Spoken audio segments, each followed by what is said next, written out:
going to go through today. We're basically going to start like a little bit of a series, which is the next handful of calls we're going to do. I'm just going to be really diving into um, essentially how to get an agent is the kind of the simplest way to put it. But this we're going to talk about it in ways that I think is kind of unconventional and normal thought, and really talk about how to leverage yourself and how to operate as a business in this situation. And even if you already have an agent, I think that the goal is to teach you just how to even communicate with agents and how to build team culture. So we'll dive into all this, and it's going to be some of me kind of building it as we go. I'll pull in some images and we'll highlight some stuff and all that, and then save some questions. And at the end, we can chat about it. So here we go. So the first thing I want to talk about is the kind of limiting mindset that some actors might have. So a lot of people think that the thing standing between them and their career is getting the agent. And I get why. The industry talks about agents like there's some sort of magical golden ticket. Like the second someone signs you, auditions just start pouring in, right? Opportunities magically appear. And as some of the folks in the community here that have agents might be able to verify that, you know, despite what the common belief is, your career does not magically take off, right? That's not really how the business works. In fact, and you walk into an agency relationship believing, that that's the agent's job, and you're almost guaranteed to end up frustrated.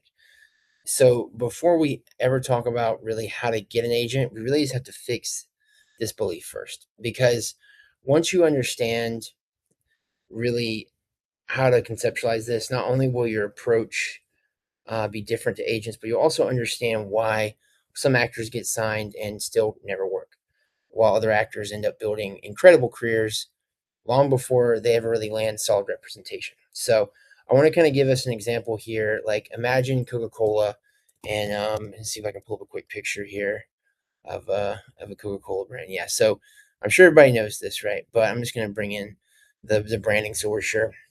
So this soda company, right? Um, most people know Coca-Cola. It's one of the like biggest brands in the world, and they've spent decades building trust, recognition, consistency. So when Coca-Cola runs an advertisement, they're usually not convincing people their product is good. Okay, like I think most people in the world know that this is a pretty solid drink, right? So they're just reminding people that it exists, right? They put it in front of enough people, and eventually someone buys a Coke. It's pretty simple. Now, imagine Coca Cola releases a drink that tastes terrible. It doesn't matter how many commercials they buy, it doesn't matter how much money they spend, it doesn't matter how often they remind people it exists. This product is truly so bad that advertising can't fix it, right? Now, keep that in your mind. I want to look at a different situation. Imagine Coca Cola releases a brand new flavor. Nobody knows it's good. Nobody knows if it's bad. And you're standing there in the grocery store thinking, I'll probably just grab one because I already know Coca Cola is great, right? So maybe you'll try the new flavor. But what actually pushes you to go over the edge? Maybe it's a friend. Your buddy comes over and says, dude, the new Coke flavor is amazing. You have to try it, right? Now, suddenly you're interested because, you know, your friend, right? Not because Coca Cola has advertised harder, because somebody you trust vouched for you. Now, let's put this into acting. You're the flavor. Coca Cola is the agency. Okay. So if you're Leonardo DiCaprio, another, Coca Cola of acting, right? Pretty much everybody knows this guy's work. He's amazing. Um, everybody knows the product, right? So you're the agent, and or your agent just has to keep putting you in front of people. Basically, the agent just has to keep putting Leonardo in front of people, and people are gonna buy Leonardo, right?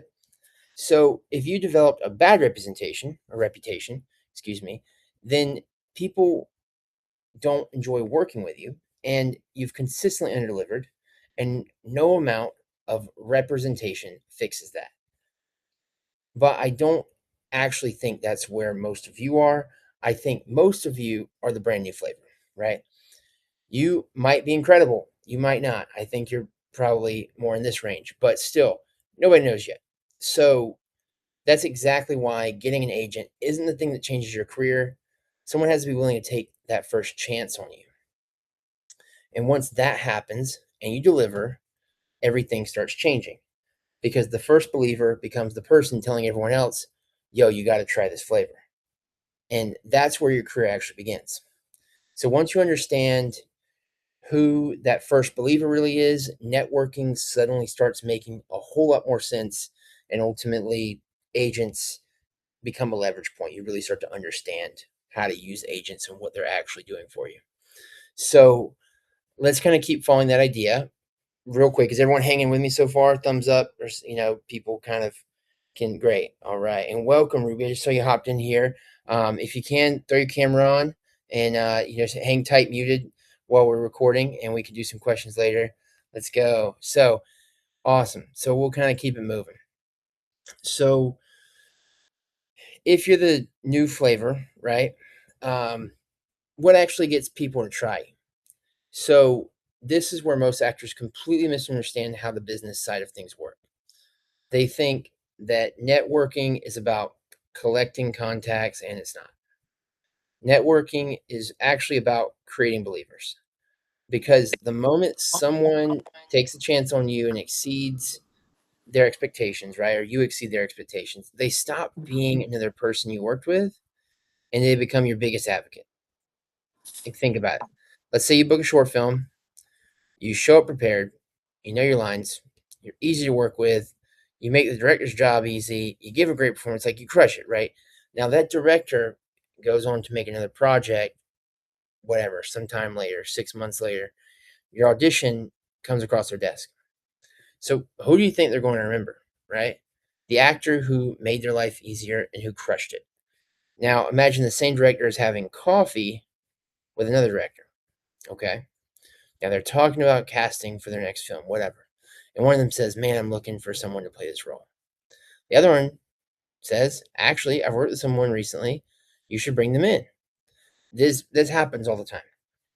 I know this sounds like kind of like this magical experience here, but this happens a lot. This has happened in my career and gotten me jobs probably more times than directly booking from an audition. I booked a lot of auditions. So just so you know, like networking and making impressions and what people say about you is so important, especially in the American industry. So ultimately, to tie this back to the analogy, this situation right here is your friend telling everyone they need to try the new flavor of soda. And that's how this business actually spreads. Not because your agent forced your name in every room, but because people who've already worked with you keep talking about you long after you've left. And ultimately, this is the foundation of building team culture. And this is really the core of networking in film. And that's why I always tell actors, like, stop looking at every project through the lens of, is this project big enough, or is it a good fit, or is it going to get me X, Y, and Z, or whatever kind of limiting belief you can tell yourself or excuse you can make to self-sabotage. Like, instead, let's ask ourselves, like, are these the kind of people I want in my corner 5 years from now? But because you have no idea, right, who's going to become the next successful director or actor or producer or casting assistant, writer, studio exec, but everybody starts somewhere, including you. And I've lived this out. I've had so many of my peers go on to just absolutely crush it after working with them. And I've worked with them on some of their, like, quote unquote first projects or their breakout projects. And I see them now absolutely crushing it, right? Like, I worked on Cobra Kai with the Sholo who played the lead, and it's actually tough to break out of a typecast like that because he played the same role for 6 seasons. But he did it, and now he's got a leading role in the One Piece live action. He is the face of the Blue Beetle comics now for live action. And yeah, I mean, he's crushing it. So it's like another example that I worked with Lakeith Stanfield on an indie film called Memoria, and that was one of his first projects. And me and him were actually staying at James Franco's house together because we were working on 6 or 7 projects for James at the time. So it's like that dude's obviously killing it now. He just had a movie in theaters. So it's like the great thing is now I have those people in my corner, right? And so it's like, how do you develop that for yourself? Who are you going to be coming up with when you're working? It's like, oh, are these people, maybe they're no names, but are they actually talented and passionate and dedicated? Like, if so, cool. Like, that's where you want to be, right? Surrounding yourself with other talented people and passionate people. And the biggest mistake I see actors make is chasing the big project instead of chasing the best relationships.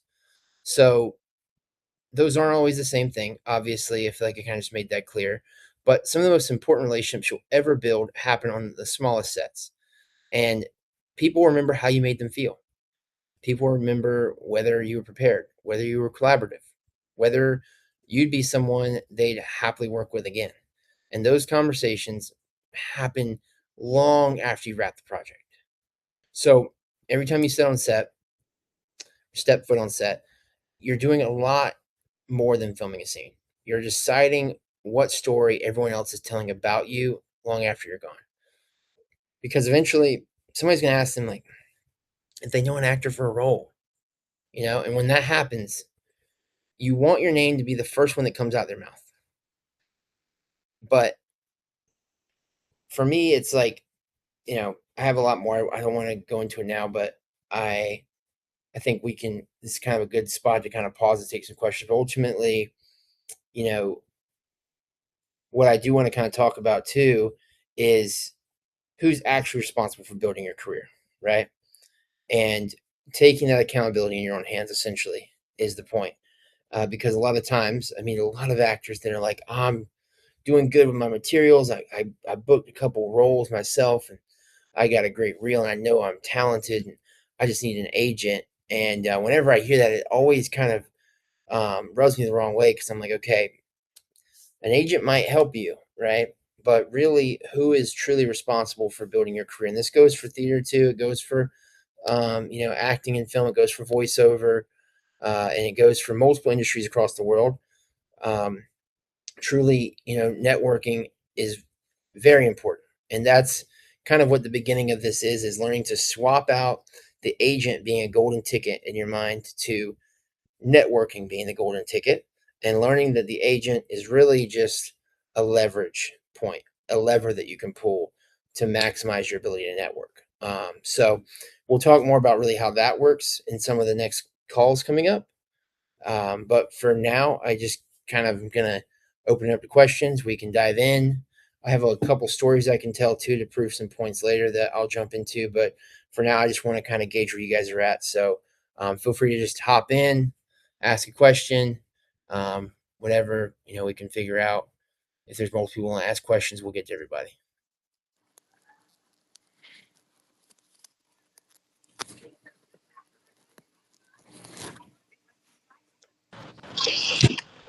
Yo, Coda. I wanted to ask, I guess, like, outside of like working like on a set with someone or through like auditions, what would you say are other like good ways you can like proactively create that like first believer you were talking about? Yeah, that's a great question. So outside of actually being on a set, right? How do you get that kind of first connection? Is that what you're saying, right? Yeah. Okay. Okay. So the there's really, I think there's kind of two ways to go. There's an in-person way and there's like a digital way, right? Because of social media. So um, I think that at the core of this, what you're gonna still need is some type of proof that you are what you say you are. So that's where the proof ecosystem comes in.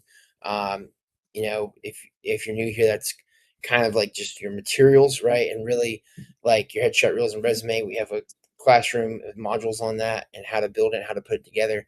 But ultimately, having that dialed in, right, so that you can show someone an EPK. You basically give them a link and they can have all this stuff, right? And that's going to be the foundation of this conversation and having that dialed in. And then at the end of the day, if you don't really have that, then you're truly just starting at the bare bones of like building a friendship.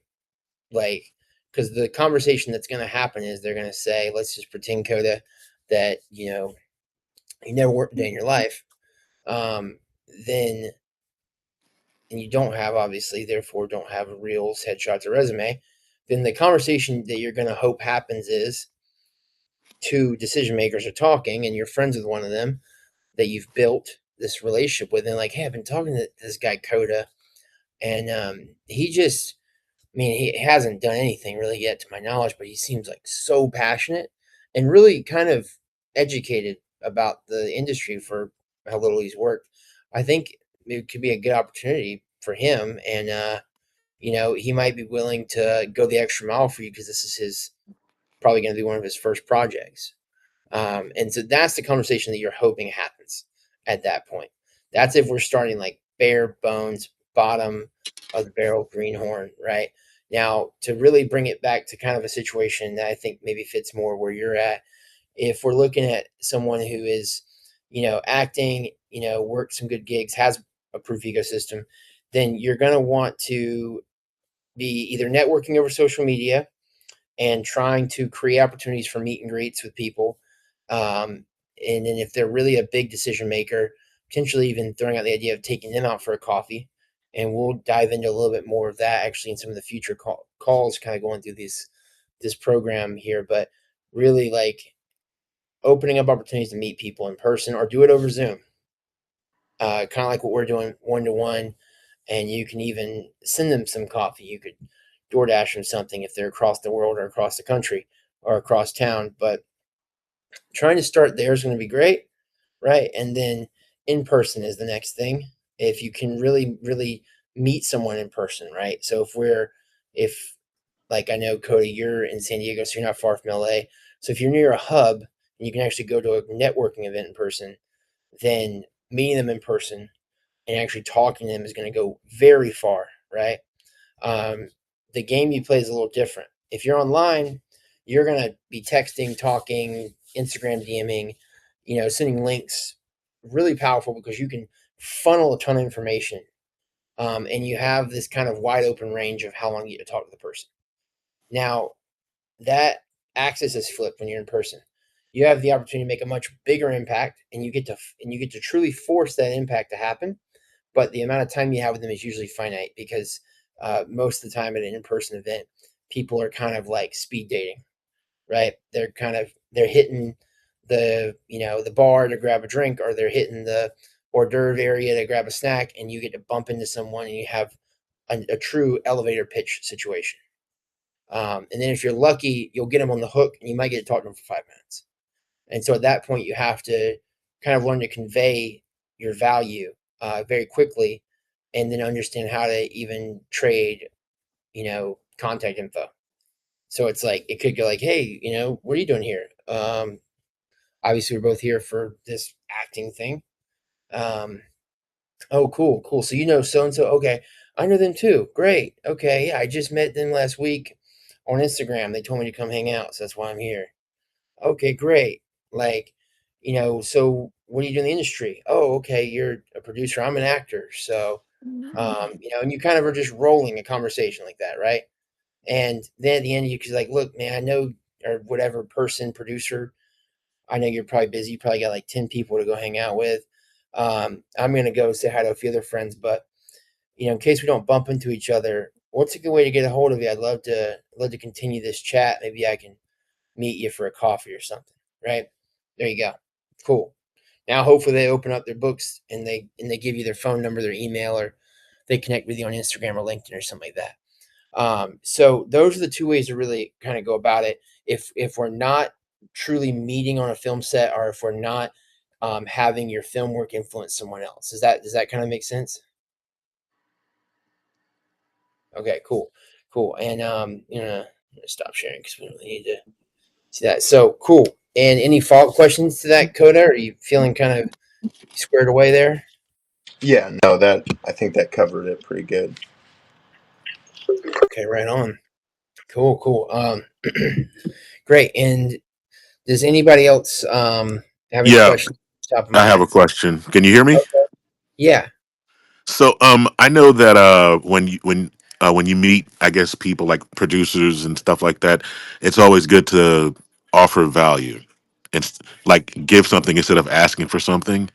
Hmm. And I'm wondering what are some examples? And as soon as I said that, I just remembered that I went to a it was a rooftop meeting in Malibu, and I was just like, I have a background in stand up comedy, so I can be funny in person. But Cool. let's say if like for some reason I'm not there, Yeah. another way of like giving like value? Okay. Yeah. Yeah. Yeah. Totally.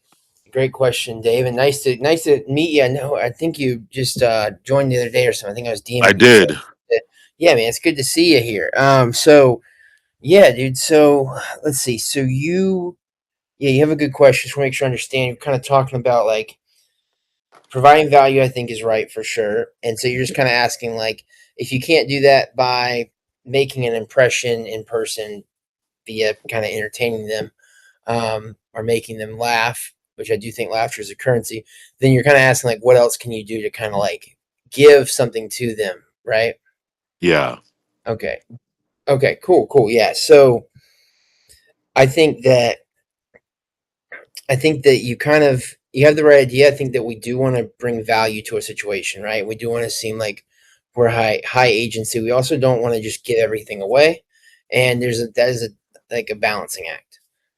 So one of the things that you can do is if you're having a conversation with them, um, just try to approach it as if you really did care about the person. I know that might sound a little messed up, but obviously we care about people. But it's like I want you to think about this person like they're a friend you haven't seen in 10 years, and you had the best of times together 10 years ago, and you just for some reason lost touch, and now you're Yeah. seeing this person, and you're just like, oh my gosh, it's you. Wow, where have you been? Like, okay, and you don't even have to fake the enthusiasm, but still, it's like, okay, you were curious about this person. You want to know, hey, who'd you end up marrying? And hey, do you have kids yet? And where do you live now? And what you're producing now? What got you into producing? How long you been producing? What's something you just recently worked on? And like bring some childlike curiosity to the situation and just ask them questions and be just genuinely curious, and that goes a long way. Most people are used to, you know, interviewing the talent or interviewing actors, and when actors are actually kind of self-aware enough to ask questions themselves, it goes a long way. But I think there's a line you walk where it becomes cringe when you're worrying too much about things that are clearly valuable to you to know. And it's like an example that would be like, hey, when are you working on your next project? Okay, well, like, do you have any roles open for that? It's like, okay, now we clearly see you're kind of like trying to find a way for yourself to weasel in. But if you're genuinely just trying to get to know the person, that goes a long way. And so just think about the questions you're asking, right? But that would be the goal. In providing that the value comes from you just like showing that you're a good person, you're a genuine person, you're an authentic person, and you're truly there to make a connection and build kind of a network, so that you can actually grow together, not just like you're trying to step up the ladder. Does that make sense? Yeah. Okay, Like cool. be a normal person. Basically, I know Yeah. I know it's crazy to think about that, Yeah. but Yeah. yeah, I think we forget that with social media sometimes, and other things. But yeah, does you feel like that kind of answer the question? You have any follow ups to that, or? Yeah, no, I understand. It's a little because cause I met like a lot of my heroes doing stand up comedy in LA, and it Mhm. was just like I made some impressions, but I didn't like extend a relationship, if that makes any sense. You Yeah, know, like, and I'm just like, it was just like because in LA it's like you don't know who's actually your friend. Yeah. It's Yeah. just like it doesn't matter. You don't know. It's just super weird. So it's just like, okay, is this person like friends with me? Like it could just end like that out of Yeah. nowhere, and it's just like it's super weird. So because yeah, so I guess it's like how can I continue to like and not in like a thirsty way, but Hmm. like how could I continue to offer value, but it's like I don't know, it's really weird, man. Like it's like it's a very small town and very gatekeepy from Hmm. my experience, and so it's like and you can really work a lot, but I mean from what I understand with with your act with the system you have, it's like it's looking past that whole mindset you would have going into the business without knowing anything about the business. Yeah. Yeah. No, I appreciate you. I appreciate you seeing that. Yeah, I think it's. I mean, and just to kind of talk about where you've been to, stand-up comedy is a whole different culture, and Yeah. acting in this way of like how the comics. I do kind of like it. There's almost a fraternal um, aspect, or sorority type aspect with the comics, where y'all really have this tight knit kind of. It is just very tight. It is very tight. It's like It it's actually more connected than the actors sometimes, and I think it's. I yeah. think it's like that's not to say that everybody's friends. Not to say Well, that it everybody's. Yeah.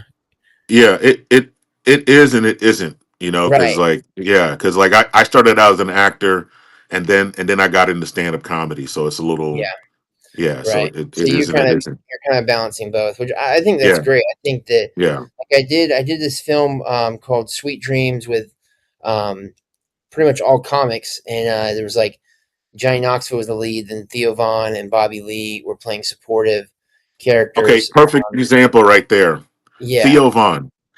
He did my show a few years ago, and this Yeah. was made and I was new to the game. I did because there's unspoken rules in the game, and Yeah. we were connecting on Twitter. And after he did my show, he blocked me on Twitter, and I'm Okay. like, okay, what did I do? Because it's Right. super weird. And so I'm like, okay, this is really weird. What did I do? I know I'm new, but he did my show because he thinks I'm funny. So and we know we have friends in common. So I don't know. It's super weird. So Yeah. that's an example right there. No, it is. Yeah, and I think that's the shame that there's like a lot of that with the comics is what I was trying to get earlier is that they are Oh, bad. very there's just I think sometimes there's just a little bit of neuroticism, which I think you have to have that to really go far in comedy, because you have to be really pushing some of the limits with your thoughts. But I also don't think that's necessary, and I'm not always in favor of working like that, because again, based on what we just talked about, it's not great networking, right? You'll burn a lot of bridges, Yeah, and it's bad. Yeah, because like I mean, yeah, because like I was in the mindset of like working and right. and I don't know if this is with acting, but let's say like with comedians, like but the ones that I work, I'm not gonna say all comedians, but the one I work with, it's like they're all opportunists. Hmm. And so if they see that you're popping, Hmm. you can get them to do almost anything. But when you need something, it's like, oh well, I Yeah. had one guy trying to charge me for doing a skit with him and stuff. So it's just like Yeah. it's really weird. Yeah. Yeah, I think that's like, and I mean, to be fair too, I think Theo, who we were all great friends with after the shoot, he like ended up not even coming to the premiere. Mhm. I think there might be something a little more personal with him that he's dealing with. It might be. Yeah. And I think that you have to always remember that, like, you are, these people, a lot of these people have really big egos. So you have to kind of balance that whole mindset of like, okay, this person, they could be a normal person, or they could be not a normal person, and you have to. I think it's like you said, like kind of what you were asking, like how do you give value? It's like just being normal, just being the guy that will. Not saying you let people take advantage of you, but being the guy that people think they can call when they need someone to help them like change their tire. I don't know, and like making that clear in conversation of like, hey, look, if you need something, like, give me a ring. Like, you're a producer. I'm sure every now and then you get stuck and you might need this, if you're stuck with this situation, like, I'm happy to come help, that type of thing. Just that's a great way to still kind of get that value, just to show that you're a normal person and you're not gonna switch up on them based on who's out clouding the other person. So Yeah. yeah, so hopefully that kind of like helps with that. But yeah, I think I just want to get to Danielle too, just before we run out of time. Danielle, you Yeah. you had a question? Yeah, I have a question. So, it's kind of similar. It's more about discernment, right? And I sound like it's kind of like on the opposite end. So, in the past, early when was taking classes, right, building up networking, even there, I had a really good experience where I directed this actor through Zoom, and we had such a great experience, and I was teamed up with him again because I took this directing class, and this actor had, like, potential, and I just checked on, like, his Instagram right now. He's like at the same level I'm at. He's like, going for it. But let me tell you what happened. Okay. So he was doing a dual scene, a dialogue scene with another girl, and unfortunately she had to drop out because she had a family emergency. So I had my friend who is also an actor, but I didn't have the right discernment because she said she wanted to be an actor, right? But here's the problem. So when we started doing the scene, it was a romantic scene. No kissing, no Right. intimacy at all. But like Mhm. there's a line where he's like, I love you. And he's like such a great actor, right? So it feels like, whoa, like oof. So like while Yeah. we're filming, she would be like, oh my gosh, stop, stop, stop, stop, stop. Sorry, okay, I don't feel comfortable. Like, you know what I Okay. mean? So I couldn't film it. Like, and he was visibly frustrated. So the next time I wanted to do like a quick little project with him, like before that experience, he would have been open to. But like after that, he just like ghosted me. Okay.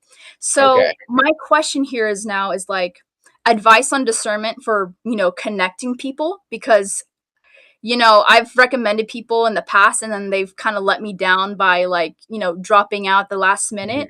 And I want to have better discernment because like, yeah. And then the second thing is like how to rebuild that relationship with that actor again because like, we just hit it off so well. And I just like, I guess you would probably tell me, but you could probably add more, right? Like I'm assuming have Yeah. proof that you're still good, like you're still in the game, and you've had better discernment. You know what I mean? Like, yeah. Yeah.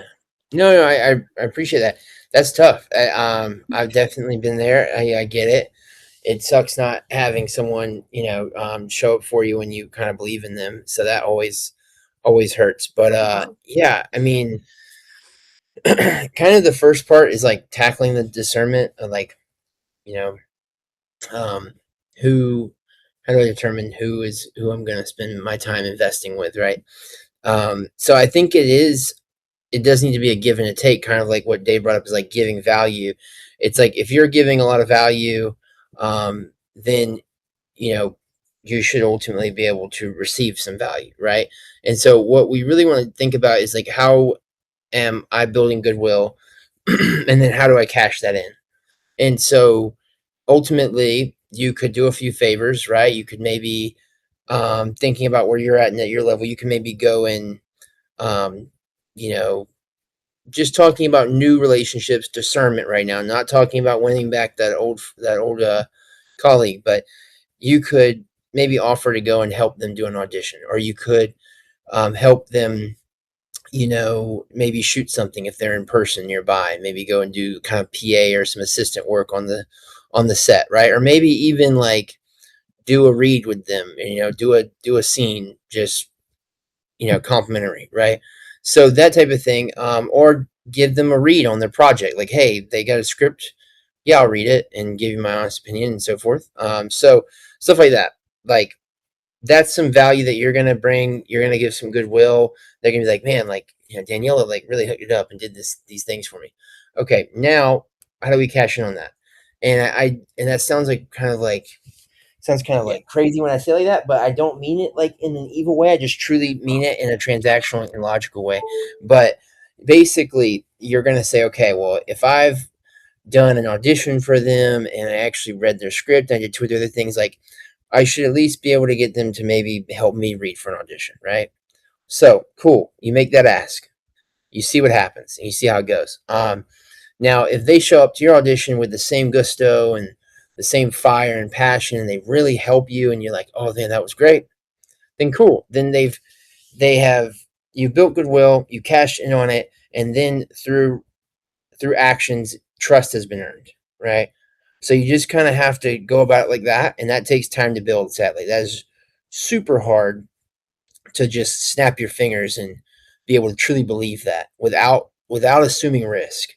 If you meet a random person at a networking event and they walk and talk, and they sound great and look great, but and then you use your discernment, you say, okay, I'm going to believe them.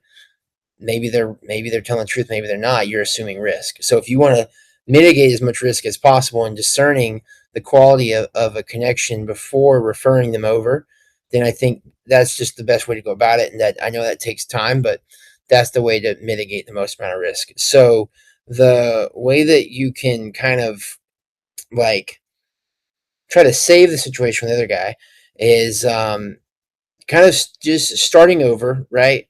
And just touching base and almost playing dumb. Like, hey, how's it been? I haven't talked to you in so long. Here's what I'm doing, right?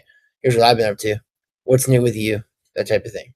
Okay. And then see if you can just get like a chat going, maybe on Instagram or something, right? and then kind of like what I was telling Coda, I think the approach is going to be building a rapport digitally, and then trying to get an in-person opportunity, and then at that point take the chance to kind of apologize. I wouldn't throw the blame on the other person, even though it's that person's fault for not being professional. I would just, you kind of have to swallow your ego and take the blame yourself, and just be like, hey, look, I didn't vet that actress, and sorry. I knew that was like kind of annoying, but look, I'm stoked that we're here, so let's have a good time, catch up, and I'd like to hear where you're at, and maybe figure out how we can work together in the future, something like that, right?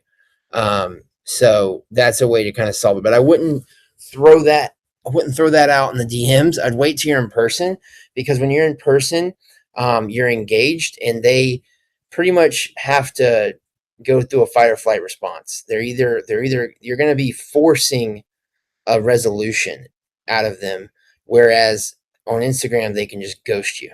Yeah. And so I would wait till you get them in person to where you can actually have an accountable moment with them, and try to talk through the tough situation. Does that make sense? I love that. Like with everything you've said, like I've had experiences where like I would read for people, I would drive all the way to like read for them, and then the one time I need them to read for me, they're like no, and then like obviously it filters out, and they filter out themselves. Like when they say no to me, they kind of like realize they can't really use me anymore. Not to sound like pessimistic, but you know Yeah. what I mean. Like this is great, this is wonderful, and like I love that having the apology in person, because you're right, it does force them to like because it's like in traffic you can honk at people and like be rude to people, but when you're in person it's a lot more personal, and there's a Yeah. better connection. Yeah. Totally. Yeah, totally. No, I agree. And that happens a lot. Your people will text you some crazy things that they wouldn't say to you on the phone, and then they'll still say some things on the phone to you they would never dare say to you when you're in Yeah. arm's reach, right? And that's a little more hostile, but that's where we're kind of going here, is just how we interact. So yeah, I'm glad. Hopefully that helps. Yeah, and it's basically how to get an agent. And there's a handful of sections that I've worked through today. We get 3 more sections, so should be a little bit longer than last week's, and then we'll also go through some like email sampling and stuff at the end. So here we go. All right, cool. So again, just where we wrapped up is basically talking about networking last week, right? And kind of understanding how the agent actually works, and also essentially understanding that the agent is not like a golden key to success. They're actually just like a part of the team. So ultimately, acting is an individual performance, but it's not a team sport, and that's the part that most actors miss. So the career isn't built on one audition. Sometimes that's what makes it take off, but it isn't. It isn't built by one booking, right? It isn't built by one agent. It's really built by hundreds of people slowly building confidence in you over time. And every project is another opportunity to create someone who believes in you. Like we talked about last time, it's like, who's going to be the one raving about what flavor, soda you are, and how you're great. No one's got to try you. So every director, producer, casting, writer, actor, peer, crew member, they're all forming an opinion, right? And they're asking themselves one Mhm. question, like, would I work with this person again? And that's the real game, because every person who answers yes becomes another person talking about your name when you're not in the room. And that's what I mean when I talk about team culture. Like, your team isn't just your agent or your manager. Your team is every person who's ever had a good experience working with you. And those people become your sales force. And they're the ones introducing you to new opportunities, recommending you to friends. And they're the ones saying, like, hey, I worked with them. They're great. Bring them in. And that's exactly how careers compound. And, you know, I, I think about how often jobs get filled before a breakdown even goes out. Like, someone knows someone, makes a recommendation, remembers a great experience from 2 years ago, and those moments are not luck. They're the result of consistently giving people a reason to talk about you. So instead of asking yourself, like, how do I get more auditions? We need to start asking ourselves, how do I become the actor people can't stop recommending? Because those are two completely different questions. Now, one is Mhm. focused on getting opportunities, right? The other is focused on becoming the kind of actor opportunities naturally flow to. So your goal isn't to convince one person to believe in you. Your goal is to create so many believers that your reputation starts traveling faster than you can. And that's when networking stops feeling like networking. It just becomes the natural result of doing great work with people over and over again. And once you realize Okay. your reputation is doing the selling, right? You stop blaming your agent or whoever. You start taking ownership of the one thing you can actually control in this industry. So let's talk about responsibility, because once you understand everything we've covered so far, it becomes really difficult to keep blaming an agent or anyone else that maybe is not, is easy to blame, right? Because you didn't book, or maybe the movie didn't roll out well or whatever. And I know this isn't always easy to hear, but if you're the product, then your job isn't to wait for someone else to build your career, right? It's not to wait for someone else to make the product better. You're the product. That's your job, right? Your job is to become the best product you possibly can. And that's ultimately your responsibility. Your agent's job is to create opportunities. Your job is to make people want more of you after those opportunities happen. And again, those are two completely different jobs. So if you find yourself saying, like, my agent isn't giving me enough auditions, my manager isn't doing enough, right? My representation, my team isn't working, then take a step back and ask yourself a different question. If I book the next audition tomorrow, would everyone on set walk away wanting to hire me again? Because that's the question that actually determines what your career looks like 5 years from now, 10 years from now. So the truth is, most actors think the agent is the golden ticket. And they think once they're signed, everything falls into place, and it doesn't. Mhm. Right. Representation amplifies what's already there. So if you're building momentum, a great agent can help you build it faster.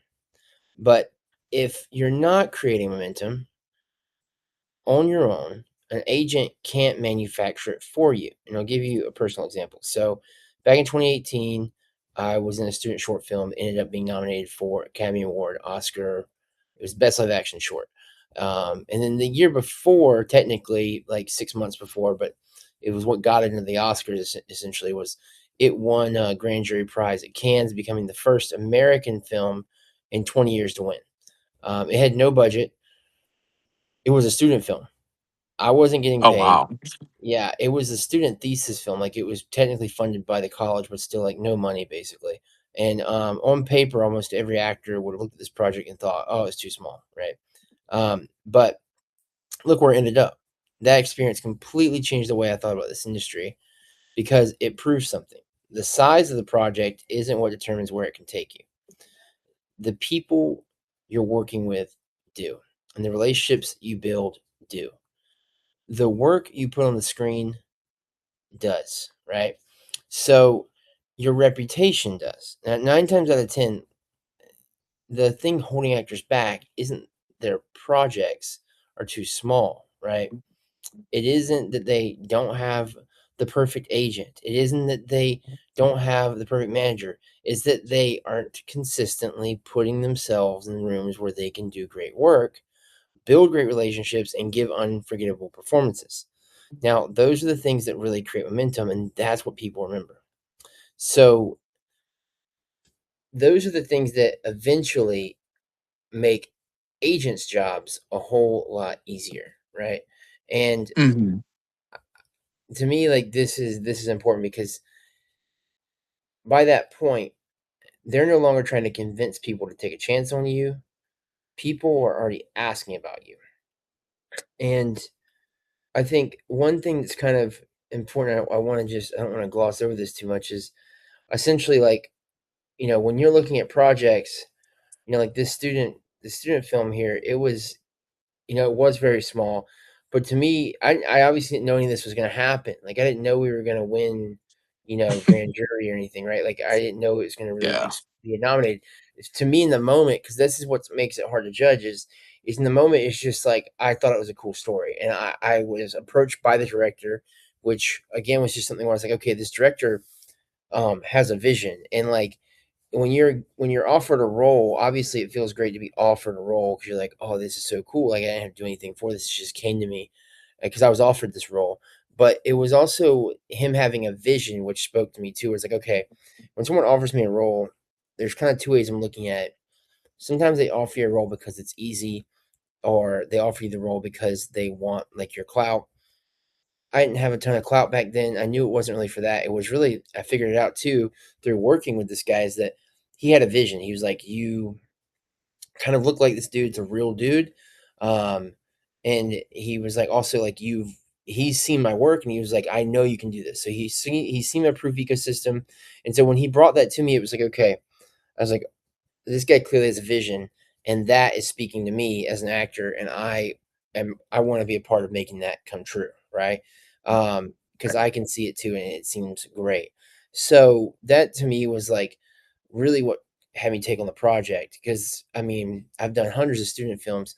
It's like none of them ever go anywhere. So I just was, at the end of the day, I was like, it could be some cool real footage, and like it's gonna be a cool experience, like to work with this guy, just because I can tell he's so passionate. So this is a little caveat there as to like, because it's like I think a lot of people are gonna ask the question of like, well, what does that feel like in the moment? Because no one has the foresight of knowing where something's gonna go, so they don't know if it's gonna be a great opportunity. And when you're working pro bono, working for free, it's hard to take every opportunity. So while I'm an advocate, hindsight's 2020. I wish I took all the opportunities I turned down. Um, Yeah. I'm an advocate of doing that now that I've lived my life long enough to understand that. But for someone who's like deciding whether to pay rent or to take a job, it's like the job's not going to pay on top of that. So it's like they're deciding to either not make rent or just like, you know, not make rent and work a job for free. Both are kind of tough decisions. Then you have to think about it like that. It's like, okay, well, is there actually a vision here? Could I see this director or these people carrying this film somewhere? If it seems like they're just more or less trying to do something for fun or whatever, then it might be something where you have to consider, okay, maybe this isn't right because they're not passionate, right? But if you can feel the passion, it could be something worth doing. So I'll kind of get on with it. But if getting an agent isn't the hard part, then the next question becomes, how do you actually make an agent want to work with you in the first place? And this is kind of what this whole real thing is about. But I had to spend the first 20, 30 minutes talking about this, clearing up the fact that, in my opinion, the agent, this, we went through all this so far just for me to say the agent is not going to change anything if you can't change yourself, right? So now that Right. we've fixed the mindset, we can talk about mechanics of it all. So because getting an agent really isn't as mysterious as most actors make it out to be. The Mm. mistake is thinking like an actor here, right? When you're talking to an agent, agents aren't looking for another actor. They're looking for another business partner. It's a completely different conversation. So when you're Mhm. talking to writers, directors, other actors, you can lead with the art, right? You can talk about the story and the character and the creative process, but when you're talking to an agent, you need to understand what business they're actually in. They're in the Mhm. business, right? First of all, let me say their business isn't just signing more actors, right? They're in the business of making money by representing actors they believe they can sell. So I'm going to say this again because this is really like a key point here. So their their goal, their business, their life goal is to make a lot of money by selling actors. Okay. So to them, if an actor comes to them and starts speaking about their art, then that's going to be like two different languages, right? That's going to be like, Spanish versus English. It's really Mhm. it's really going to be two different languages. It's like this, granted, let's just say again, let's come over here and let's draw this out. It's like you have the language of art versus biz, and basically maybe like this is the native language for the agent, right? And this one is the native language for the actor, right? Yeah. So Yeah. it's like the agent might be able to speak art. They might be a little bilingual, okay? They have to be for their job. They have to be bilingual. They have to be able to speak art. They have to be able to listen to an actor brag about how much they love being method and then translate that to like, oh yeah, I can make some money off of that, you know? Um and they get good at being bilingual. But actors are not often bilingual, right? So Mhm. imagine if you are. Imagine if you can be the actor that can speak to the agent in their native language and how much more leverage that gives you. So that's kind of what we're talking about here is understanding that and basically knowing what we're going into. So you want to stop asking yourself, like, how do I get an agent to like me? And you want to start asking yourself, how do I show an agent that representing me makes business sense, makes them money, right? So that's the language they speak. The first thing I want you to do is go study their roster. So now we're going to get into starting here, we're going to get into the work of this, and nobody does this. And this is actual work. But nobody does it because it's work, and therefore nobody was able to get an agent. So here we go. So not because you're trying to copy anyone. You're going to study their roster because you're looking for opportunities. Every roster has strengths, weaknesses, and gaps. Your job is to figure out where you fit. Maybe you have 5 guys who all play the same leading man. Maybe they're missing someone who naturally plays the intimidating authority figure. Maybe they don't have someone believable in your age range, your look, or your casting type. Whatever it is, your goal is to identify where you solve a problem. Because if you email an agent saying, "Will you represent me?" you're asking for something. But if you email an agent saying, "I think you're missing this type on your roster, and I believe I can fill the gap," now you're Mhm. bringing them an opportunity to make money.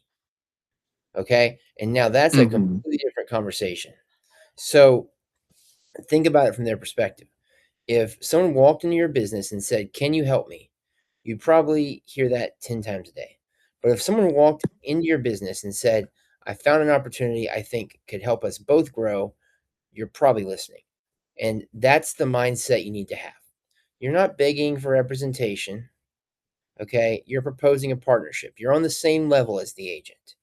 That's another thing that people get wrong. Actors think that they're down here begging and the agent is up here, right? And they're trying to Mhm. Yeah. reach, and you're actually just on the same level. You're on the same level. So you're showing them where you believe you create value, and then you back it up with proof: headshots, reel, resume, EPK, body of work.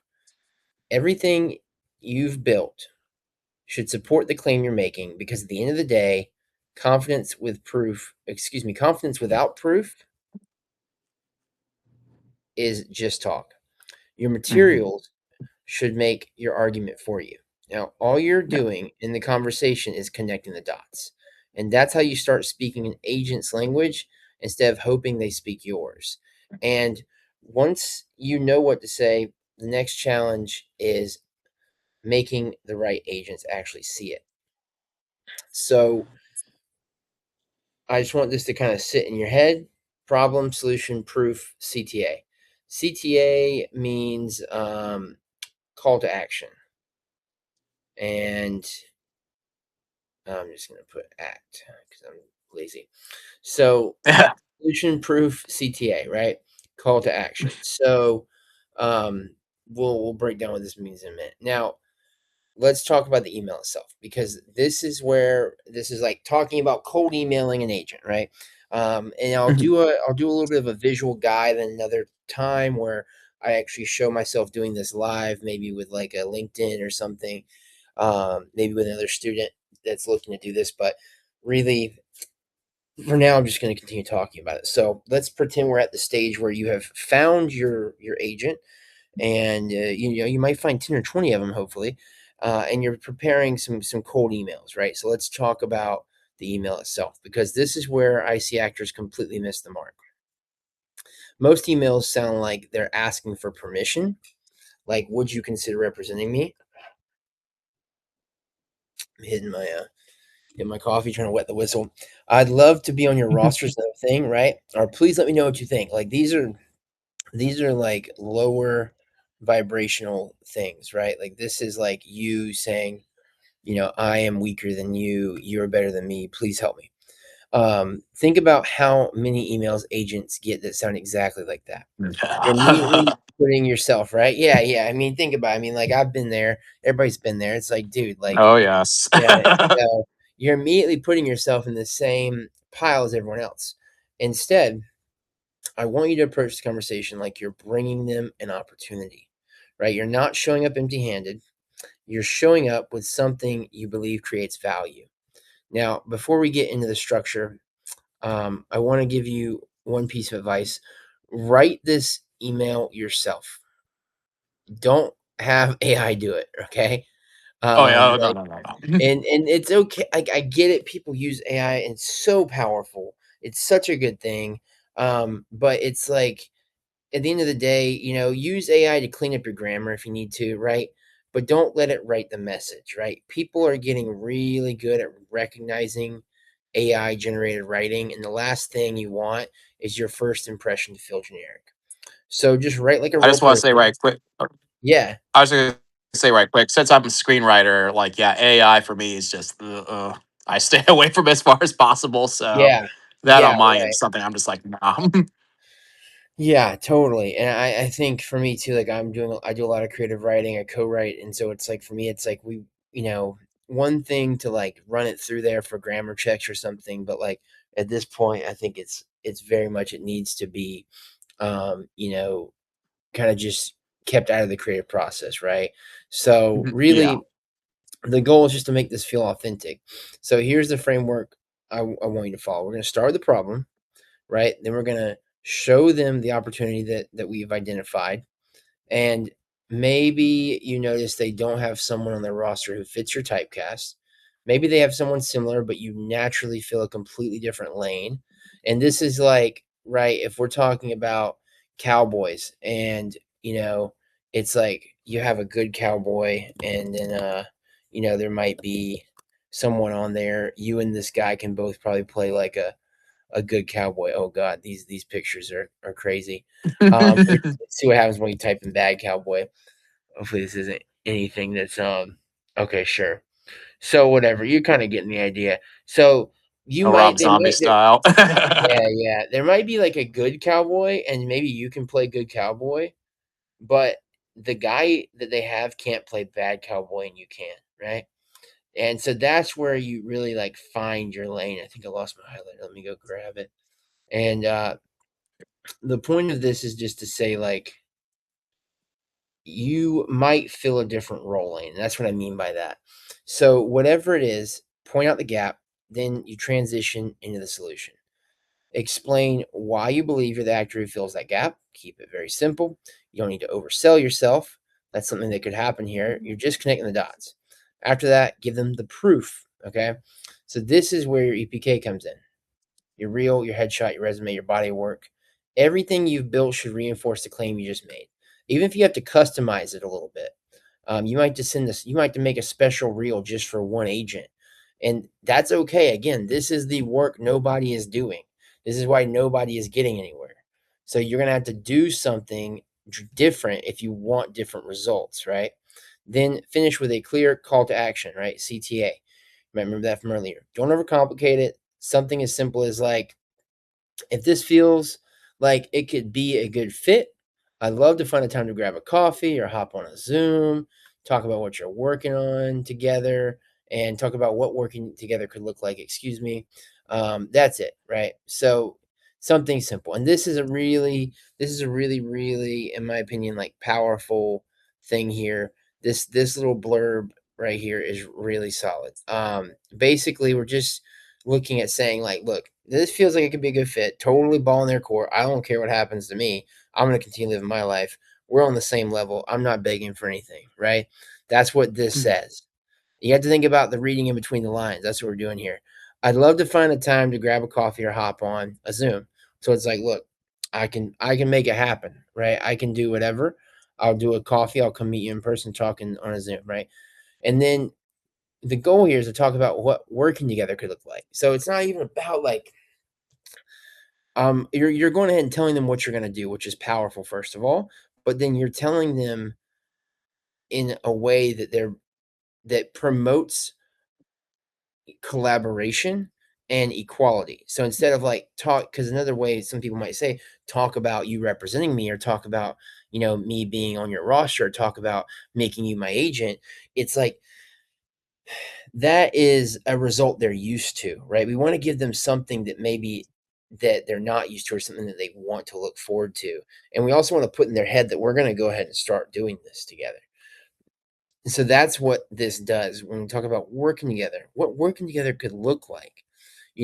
That just when you say that, you're immediately imagining like, when I say that, I immediately imagine like me and the agent are like, on the railroad, like hammering ties in, like sweating with each other. And it's like, you want that type of like hard working commitment.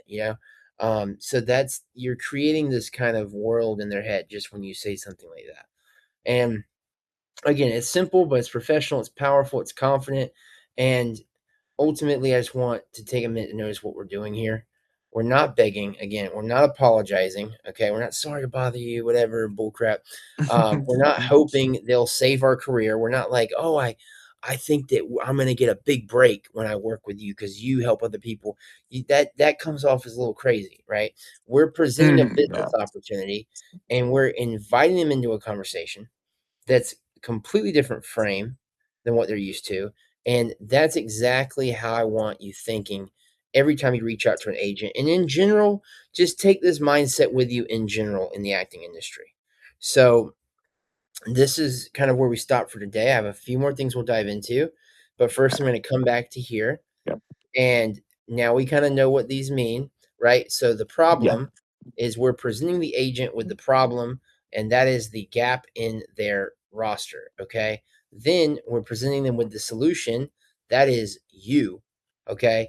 And then we're presenting them with the proof, which is, for, lack of space here, EPK, and materials, proof ecosystem, electronic press kit, custom built reel for the agent, right? And then we know what the CTA means. So there we go. Call to action, which is, in this case, like either it's a Zoom or it's grabbing a coffee. Okay. So that's what we're doing. That is how simple the email can be.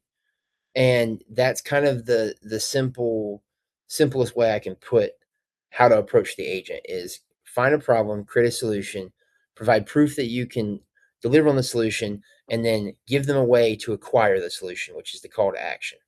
And this is when you talk to any, successful entrepreneur, they're going to be like, oh, that sounds like selling a product. That's what I do every day with my business. And the reason is, yes, we actors are a product, and we are selling ourselves until we acquire a salesman, which is an agent. Okay.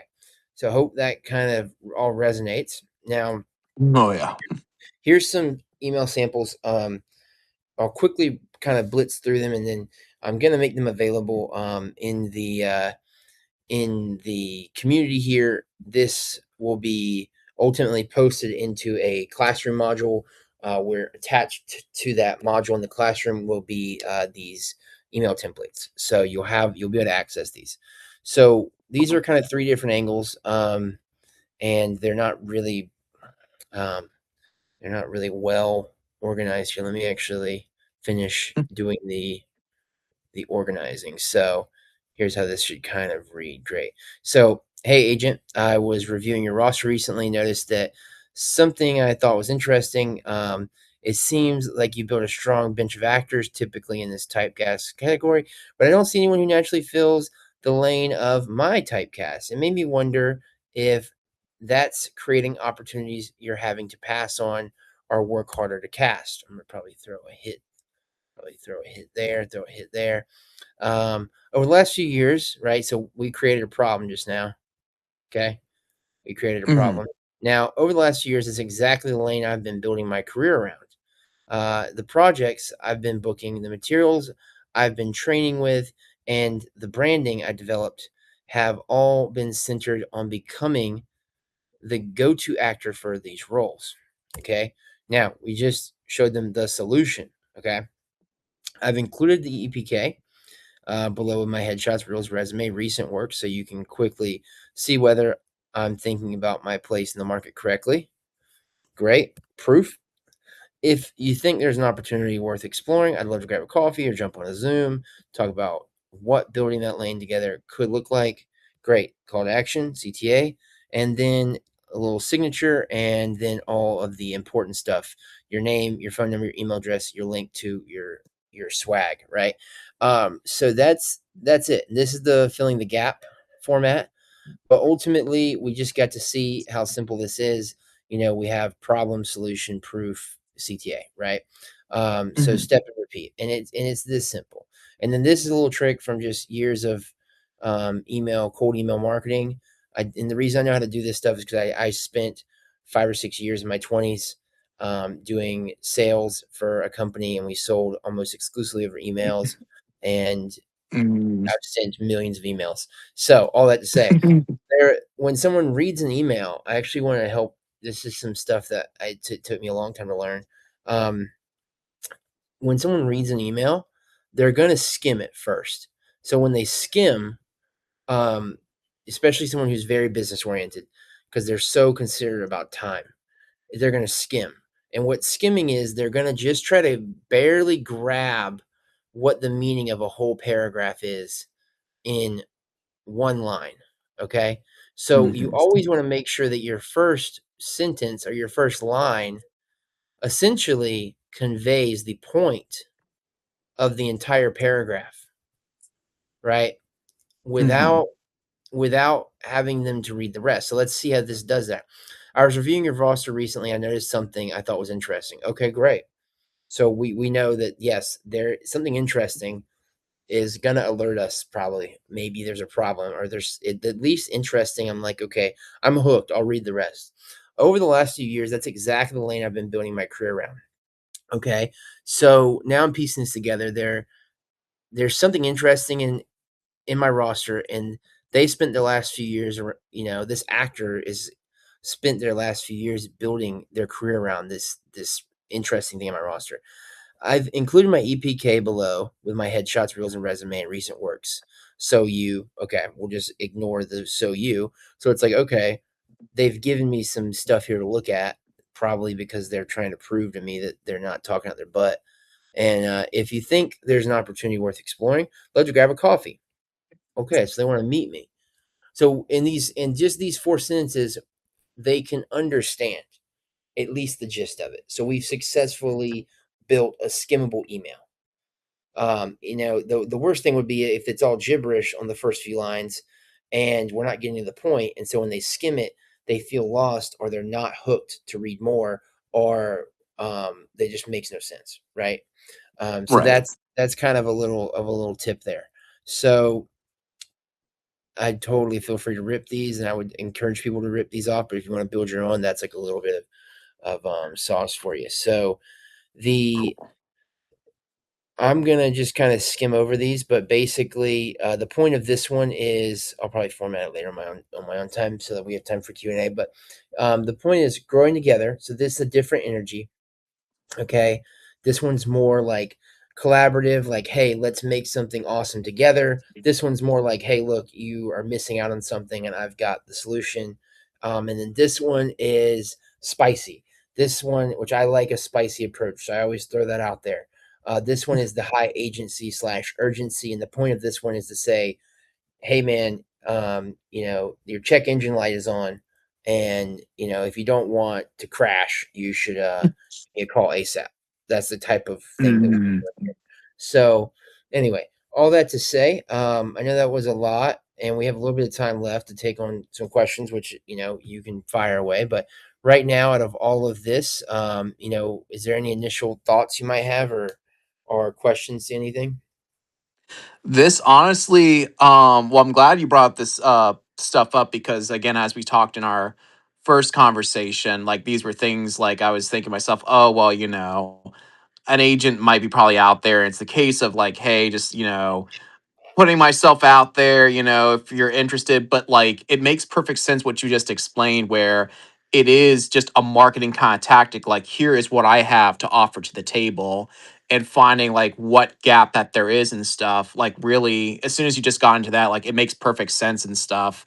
And really, just ultimately, I think at the moment, it's clearing up kind of my perspective on how, like, I guess agents work and like how to properly approach them and stuff. And also with the letters too, because when before you write got into that, usually when I start some letters, not for like agents really or anything, but like in the past, like in the way of an introduction, my name is David Patrick.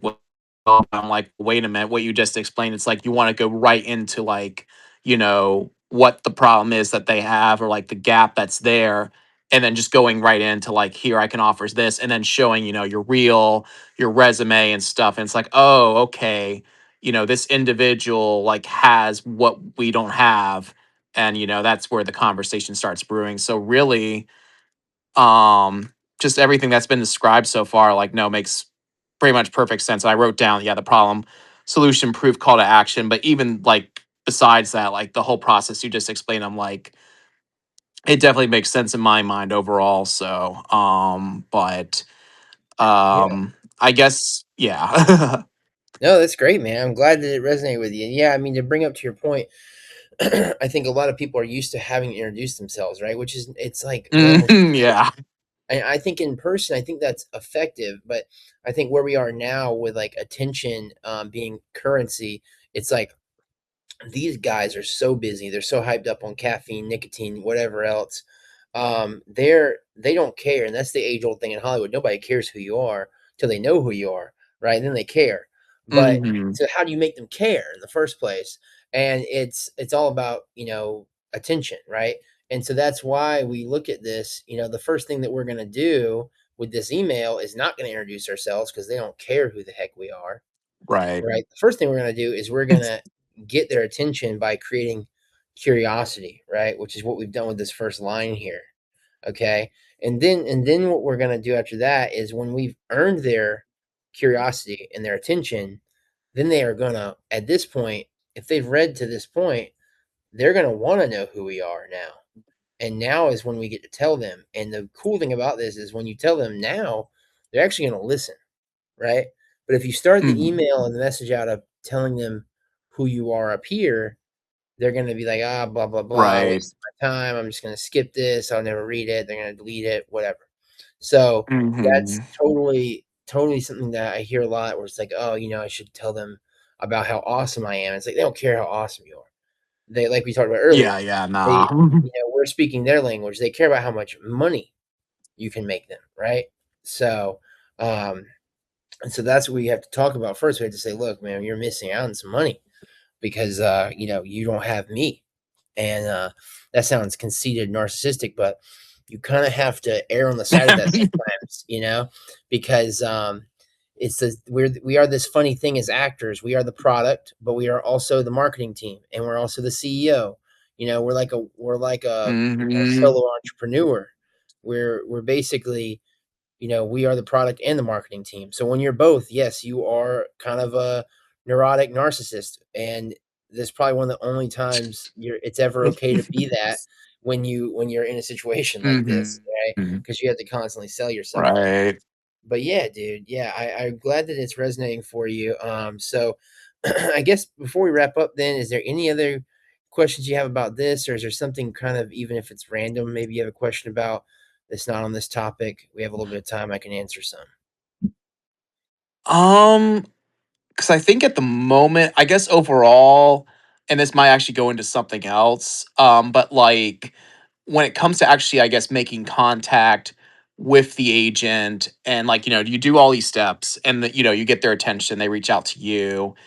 And I guess kind of my question is, when they get back to you and stuff, like kind of maybe identifying, the direction they want to take things, like if they're to bring you on stuff.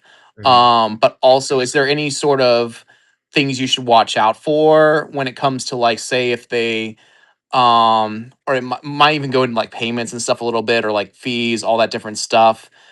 But are there certain things when reaching out to an agent, when they reply to you, are there certain things that you should kind of be on the lookout for? Or is it mainly the case, once you reach out to them, it's just pretty much straightforward, like, oh, okay, bringing you on board, this could maybe work or that could maybe work, if that makes sense? Or, Yeah, no, those are all really good questions. So, yeah, we're definitely going to cover some of that on the future parts, but I'll touch base on it now because you're okay. asking about it. Like, essentially, you do want to watch out for there are agency scams out there. And I think that the rule Yes. of thumb for that should just be like, if anyone ever says you have to pay me money to give you access to a um, certain person or a certain job opportunity, that's something where you should be kind of sketched out about. You should be weary of that. Yeah. It's if someone's saying, "Hey, you pay me for information, like for educational purposes," that I think is totally fine because that's how college works. That's what college is, right? Right. But if you're paying to be in like a cool kid club, then I think Mhm. you're kind of running a little bit of a risk there. Sometimes that works, but it's not. It could also be a scam. And really, you should never have to pay an agent up front. Like a real legitimate agent, Right. you shouldn't have to pay them anything up front. Worst case, they might say, "Hey, your headshots suck, so you're gonna go shoot some new headshots." So you might have to spend some money, but you shouldn't have to pay the agent up front. Right. Now, deals and stuff like that, most agents nowadays are kind of operating on like a handshake deal. They're very sticky by nature, meaning that like when you're signed with an agent, they set it up so that the paycheck comes to them first anyway. And there's not much you can do about that once you're signed with them and you have them on a project. And so it's like one of those things where it's like they're going to get their 10% or whatever. And that's a rule of thumb. Agents should be about 10%. If they're more, then they need to be doing a lot of work for you. Um, and the if they do have a contract, which a lot of them have, like, I think the next common thing under like having no agreement is having a simple like 2-page agreement that is like very bare bones. Like it's not going to be a ton of legal jargon. It's going to be like 10 or 12 lines, like 10 or 12 sentences max. So just saying like, you agree to put your best foot forward, we agree to put our best foot forward, type of thing. And that's a common thing too. So maybe like a loose written agreement that you sign. But I think the days of having like 20-page long contracts are kind of out the window. So if you are signing Mhm. something like that, I would be, again, that's something to be weary of, because the biggest thing you don't want to get trapped in is like a no compete type of agreement, and Right. signed to someone for like 5 or 10 years and they just put you on the shelf. So Mhm. Yeah. so yeah, those are kind of some of the things you can look for. But yeah, as far as next steps on like what to do with the coffee date that you book and how to talk to them at those stages, definitely going to dive into that more on the next few meetings. So yeah, Okay. cool. So today we're going to be going through kind of the rest of it. It's actually going to be a lot, because I'm trying to just get through this so that this is out there and people can use it. So I'm just gonna kind of dig into it, and then at the end, obviously, if questions, we'll ask some time for that. So if you guys need anything, feel free to let me know. If I start sounding crazy or you can't hear me, let me know. And before I dive in, I just want to check. Can you see this? Maybe thumbs up, or some of you can see the screen. Okay, cool. Awesome. Alrighty. So now talking about getting your message in front of the right people. So just to make sure we're connected here, we kind of left it off with, we're sending an email to an agent. That's kind of where we left it off. These agent email examples, they're in the last call recording post, and you can go get those examples and use them for yourself. I was helping a client use them yesterday. So, because the best email in the world doesn't really matter if nobody sees it, the first tool is IMDb Pro. It costs money, but this is one of those moments where you have to understand that acting is a businesses invest in tools they need, right? So, I'm not trying to sell IMDb Pro. I don't have no affiliate link. Maybe I should get one, but really and truly, it's just like that's the tool that we need to use here. So if the membership feels expensive, maybe split it with a couple friends. I know people do that. They just use one guy's IMDb Pro, and then 3 or 4 people will use it to do what I'm about to tell you to do. So there's essentially no excuse not to have access to this information because it's out there. Use IMDb Pro to build a list of agents that actually make sense for you. So don't just email every agency you can find.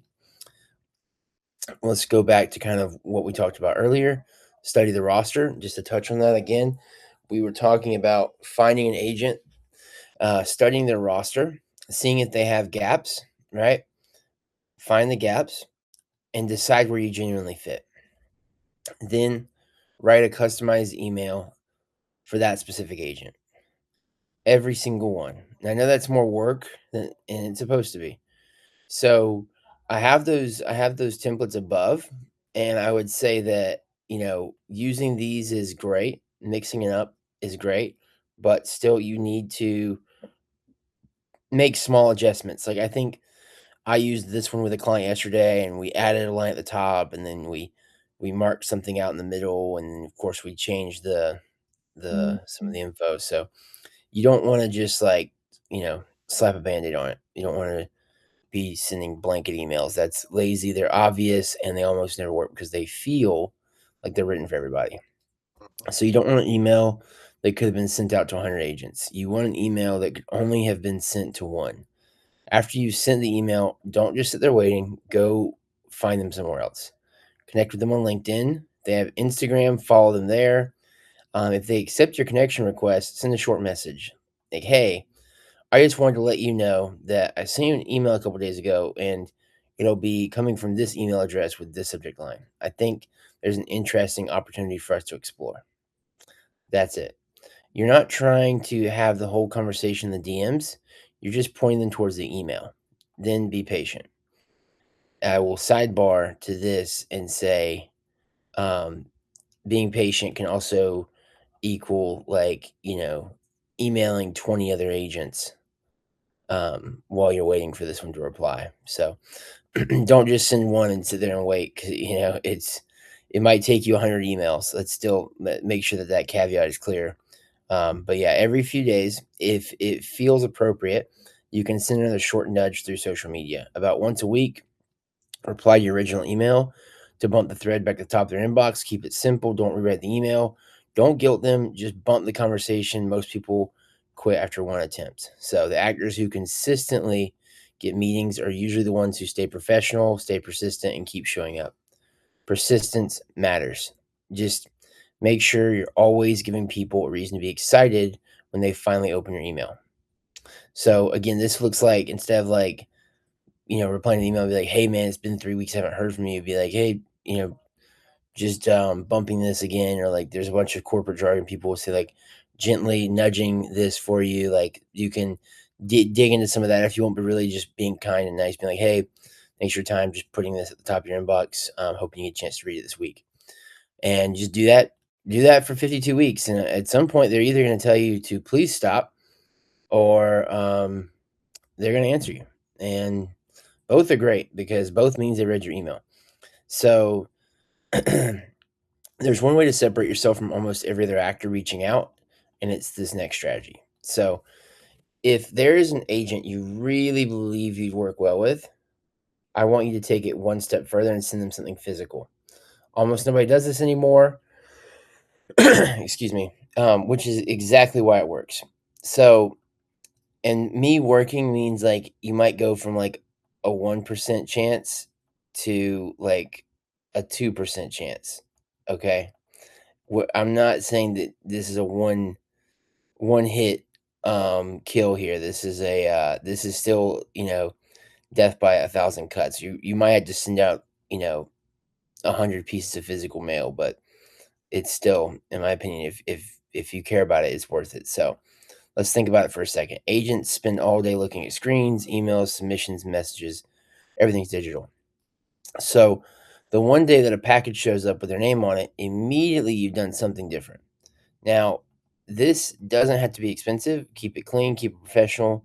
You can include a printed headshot with your resume, a short letter, a QR code that links to your EPK. And that's it. I mean, you can get the QR codes there. QR codes are pretty cheap. You can get one for free even. Yeah, and see if you can find one for free. The biggest thing is you just want to make sure that these things are hosted. Just for like a long time. You don't want to like have a QR code that expires, right? So, because if you sent it and whatever, if it expires after like 6 months, maybe that's one thing. But if it expires after 2 weeks, then you might have to pay for it or something. But I would look around. There's some I think you can get for free nowadays. You can just get a free generator. So you can even throw in a small USB drive if that doesn't work. If you'd rather keep it somewhat physical with your materials on it if you want. And the point isn't to impress them with money. The point is to become memorable. I'd even go a step further too, and I would just like type out the hot links. Like, so basically, this is years ago. This would be a horrible way to do this, but I still did it because I was a psycho. But nowadays, the phones can like take a picture of writing and then immediately find a link and then hot link it. So if they're savvy and there's a picture of a working link or there's like a typed out working link on a piece of paper, then they can just, take a picture of it and it would work. So that's another thing you can do to go a step further. Is just copy and paste the links onto a page and then print it. So ultimately I'd recommend making 2 or 3 copies of the package. Not because you're sending them all at once, because sometimes things get lost. Sometimes they never make it to the right desk. And if you live close enough, I would just hand deliver it to the office. You don't need to interrupt anyone's day. Just leave it with reception or the mailroom. Addressed to the agent. If you don't live nearby, mail it. If you do go in, you could even call. A lot of agencies do have their phone numbers. You can call and get the assistant's name to the agent. And once you get the assistant's name, you could basically put attention to the agent and the assistant. And if it's attention to the agent, it might not ever go to the agent. But if it's attention to both of them, the assistant will probably get it. And then the assistant will check it out. And you're hoping that the assistant doesn't just like strong arm you and throw your stuff in the trash. But we're also talking about like the other option is that the people in the mailroom just rip it open and realize, oh, this is just some actor, and they just throw it on the ground anyway. So it's a dog eat dog world. So you got to try to do everything you can to get in there. If you don't hear anything back, send another one about a month later. Remember, you're not trying to annoy them. You're reminding them that you're serious. There's a big difference. Most actors send one piece of mail, hear nothing, disappear forever. Don't be that actor. So if you genuinely believe that you're a good fit for that roster, then act like someone who's committed to building a professional relationship, because that's what you're doing. You're not chasing representation, you're pursuing a partnership. And partnerships usually aren't built with one email. So they're built with consistency, professionalism, and showing that you're someone worth remembering. Sometimes that's all it takes. Not because your package magically gets you signed, but it's because it gives them one more reason to remember your name the next time it comes across their desk. So The fastest introduction is still one you don't have to make yourself, and that's where networking becomes your biggest advantage. Before I dive into this next part, I just want to make sure everybody's hanging with me. And we got some new faces in here, so people join. Some thumbs up. Cool. All right. All right. Thanks, guys. Great. So now we'll kind of talk about 2 more ways to get in front of an agent. The first one's simple: networking. If you have a friend who already has a relationship with an agent, use it. That's what relationships are for. Don't be afraid to ask someone you've worked with if they'd be willing to introduce you. It doesn't have to be complicated. You could just say, hey, do you think you'd be comfortable introducing me to your agent? I'd love to buy them a coffee, see if we're a good fit. That's it. Now, I did this the other day, actually. You can even go a step further. Like, the actor I was working with, they worked with another actor that they had worked with this actor, I think it was like 2 years ago or something, on a movie, and basically just knew the guy's agent's name, and so since we were going through this, he was like, "Oh, let me look this guy up." Turns out there was a gap in that guy's roster, so then what I kind of had him do was basically just reference that guy's name, and so just like, "Hey, I worked with" what was his name? His name was Reese. I worked with Reese, um, on this project. Didn't even reference time. You don't have to reference a lot. It's just I worked with Reese in this project. We talked about you. I think that's exactly what we wrote in his email. And so to the agent, so it's like, hey, agent, I worked with Reese on this project. We talked about you. And then he got into the rest of the email. So you can even kind of leverage that third party just in your email, right? Now, you're not asking your friend to convince them to the agent to sign you. You're not asking for that. You're asking for an introduction. Once you're in the room, it's your job to earn it. Now, I want to show you one more strategy. This one's a little unconventional. Use it carefully. So, here's what we're going to do. Instead of trying to get the agent's attention directly, create something that's worth other people sending to them. Okay? I'm gonna put one more disclaimer here. This one is very spicy.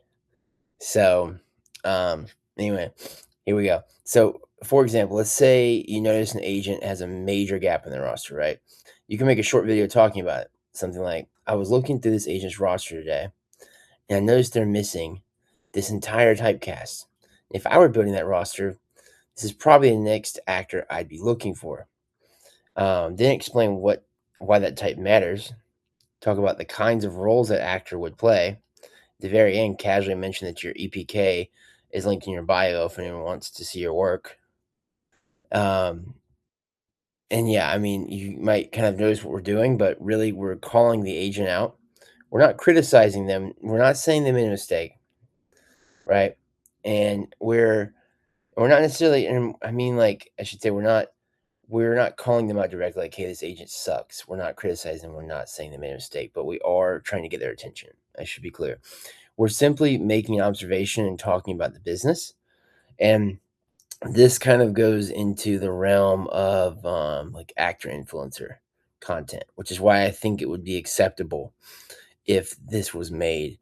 Now, one thing I would not do is tag them. Okay. Just say their name.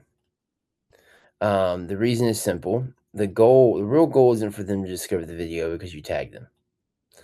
The goal is for someone else to see it and send it to them.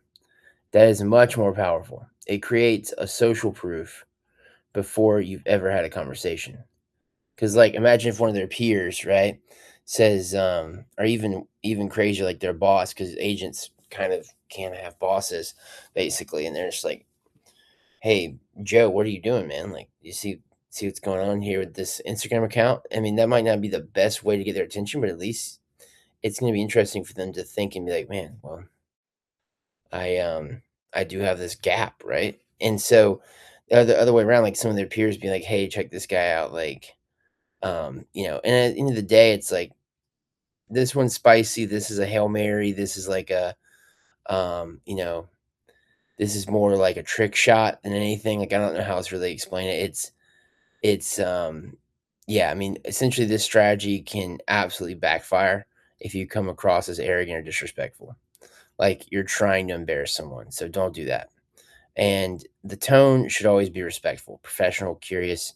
You're creating thoughtful content about the industry. You're not trying to go viral while calling people out. Used correctly, this can create opportunities. Used carelessly, and it can close doors. So you got to be smart. Remember, the goal isn't to get attention, the goal is to earn respect.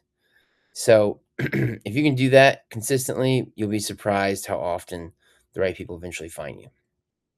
Now, um, really and truly, I just want to make sure I'm clear here. Like this one is, I think I said a couple times, this one's a crazy move, but I've seen it work in a lot of other industries, and I know it can definitely work in acting. And essentially, you're just going to make, like I said, kind of like an influencer type video where you're just talking about you want to kind of come across as if I'm just talking about the acting industry. And just in my research, I noticed this guy, and this guy is an agent who has this gap in the roster. And it's crazy because I noticed they're missing this entire typecast. They have nobody that can play a cowboy. If I were building the roster, this is probably next actor I'd be looking for, because cowboy shows are the most popular show right now.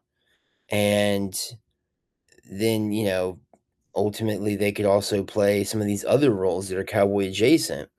And, this is exactly why I've built my like EPK to build my proof ecosystem, built my materials to, you know, show that I can play a cowboy. And I've built, some of my career around this space. And that's linked in my bio if anyone wants to see my work. And so then, like, again, what you're doing is you're not really trying to grill them. You just are kind of using them as an example in the beginning, but you're not trying to make them the problem. You're making the gap in the problem, and then you're making the real thing about the real point of the video is to inform the masses about how great the typecast of a cowboy is. And here's what you're doing, right? You're pitching your own you're pitching your own story here without having to directly say that cowboys are the best. I'm the best cowboy. You're just using proof. Like, you're going to say Yellowstone's one of the biggest shows right now, right? There's a huge resurgence in westerns and western adjacent films. And then it's like you're just kind of making a case. You're not even trying to say like if you would do the same thing if you were in person, probably. But if you were in person talking to this agent and you just were grilling them with like, hey, Yellowstone, westerns are having a resurgence. I can play a good cowboy. Do you want me to be can I be on your roster? That's going to come off in this very thirsty manner. It's not going to get you very far in the conversation. But when you're doing it from a point of educating other people, then you're just getting the chance to essentially plead your case, but without using up any goodwill, with just instilling goodwill, which is really powerful. So that was kind of like higher brow stuff, but I hope that kind of makes sense. I didn't really have that printed out good there and clear, but I just want to take a minute to kind of dig into that a little more. So we can obviously go through some questions about that later. Now, before we wrap up, I just want to leave you guys with a final thought that completely changes what an agent should mean to your career. So I want to leave you with this one final thought. If you made it this far, I hope that one thing has become really clear: an agent is not the finish line. They're not the reason your career succeeds. Definitely not a golden ticket. They're a teammate, a really valuable teammate, one that can open doors, create opportunities, negotiate deals, and help you build a bigger career. But they can't build their career for you. That's still your job. So if you're walking away from this module thinking maybe I don't need an agent, that's not what I'm saying. I absolutely think every series actor should have a passionate representation and team behind them. And in fact, as your career grows, you may end up with multiple agents representing you, different markets, areas, etc. Representation is an incredible asset. Just don't confuse an asset with the engine. You're the engine, the one building relationships, the one delivering the great performances, the one earning trust, right? Remember we talked about the Coca-Cola thing. The one creating a reputation that can't, excuse me, the one creating a reputation that people can't stop talking about. Your agent simply helps amplify that. So go get an agent. Don't expect them to do your job. And if you build yourself into an actor that people genuinely love working with, your agent's job becomes dramatically easier because they stop trying to convince people to take a chance on you. They're simply introducing them to someone who's already built a reputation worth paying attention to. And that is the goal. That is the goal right there. And essentially, build the kind of career where your work speaks before you ever walk in the room. Because when you do that, getting an agent stops being the thing that changes your acting career and it becomes the natural next steps in your career you've already started building. That's the mindset I want you to leave with. Now, I have another kind of couple parts of this. Essentially, what we'll get into here is there is a little bit more of email writing I want to go through with you guys, and then we're going to get into what I think is a really fun part, which is actually how to conduct the agent meetings when you get the agent meetings. So very, very excited to go through that with you guys on the next few calls. But yeah, that is it for today. I know I went through that kind of quick. I was afraid it was going to be a lot, so I was kind of trying to breeze through it. But yeah, if you guys have questions about anything, even some of this older stuff, if you watch some of the videos, so forth, or you've been on some of the other calls, let me know. I'm happy to take some questions. Yeah, I got a question for you. How's it going, everybody? Yeah, what's up? So when you're looking at you said you found a gap in someone's roster. Where are you looking at to find that gap? Like, where do they list? Because I've seen some that have hundreds of agents or hundreds of people they're representing. So it's kind of like, you know what I mean? Like, how do Yeah, you differentiate between what archetype they're playing, and how do you do that? What's your yeah. strategy? Yeah, let me see if I can look these guys up. I just want to show you.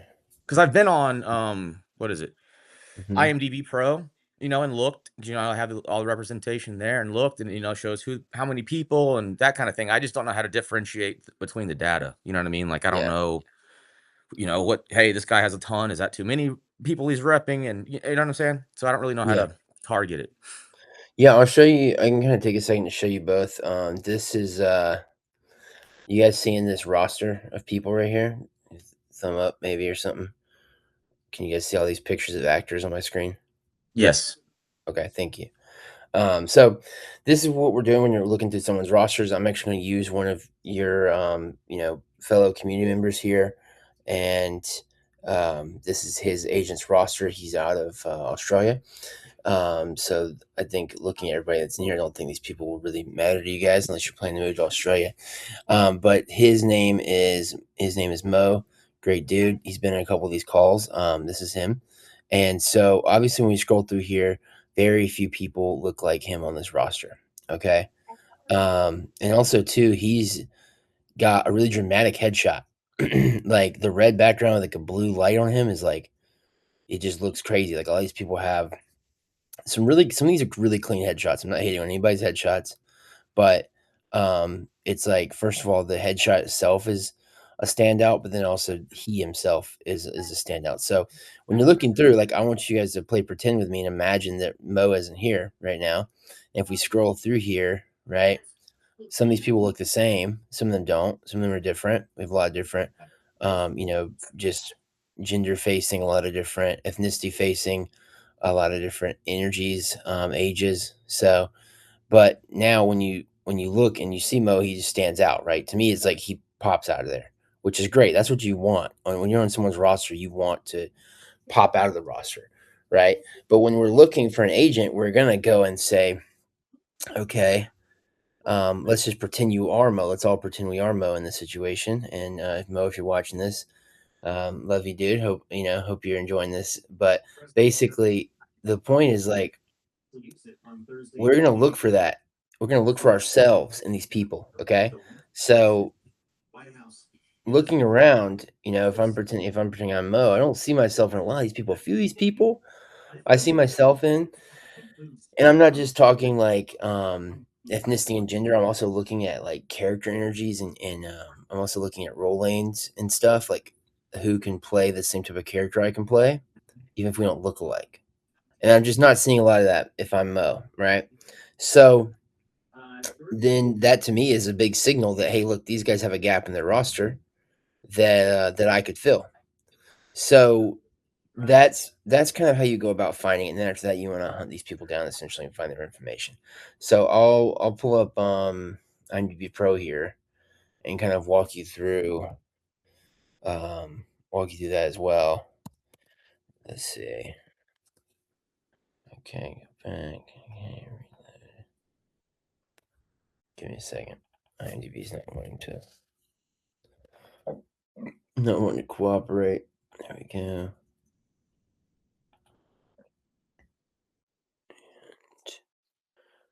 Okay, cool. Great. Does IMDb Pro appear for you guys? White screen with text and stuff? Hopefully. Okay. Let me think about let me just see like agents. So there was a guy I was looking at the other day. Let's see. I think he was at this agency. Was helping another client. Look at this guy. Let's see. Hang on. Whoa. Okay. Well.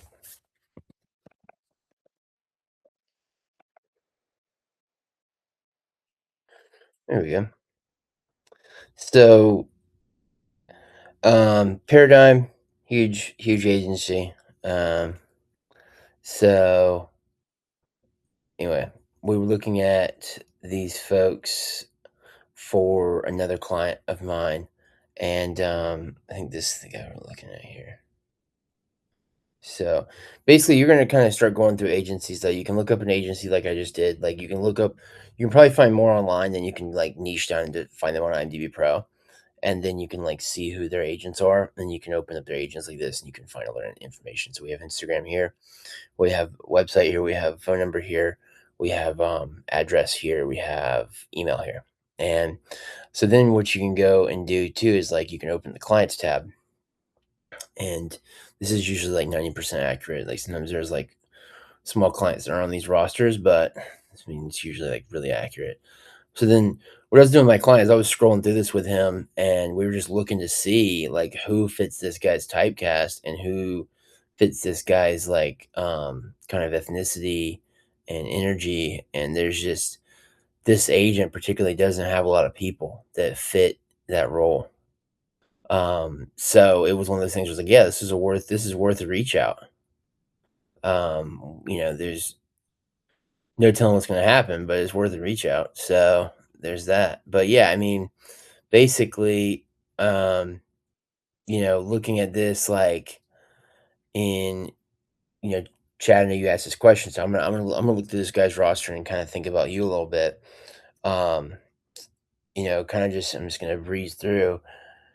I think like that the Jack Kessie guy might have a little bit of your vibe, but not quite. What else we got going on here? I'm not seeing anything right now. And I don't know if you can grow your hair out super long, but that guy, I feel like similar, but not quite, because you usually rock short hair. So, I used to have long hair, but I cut it to, yeah, align more with the look, just so I could yeah. get more, This guy's a little similar, but he's like kind of darker. You have a lighter, like I know you have like lighter facial hair, and you're kind of naturally like a little bit more of like a blonde. So that's the only guy. And even when there's one guy, it's like okay, maybe like they just don't play the same role lanes as you, right? So you could say, hey, like this guy might play like, whatever ABC leading man, but I'm the, I'm the anti-hero, I'm the villain or whatever. So you can still find gaps.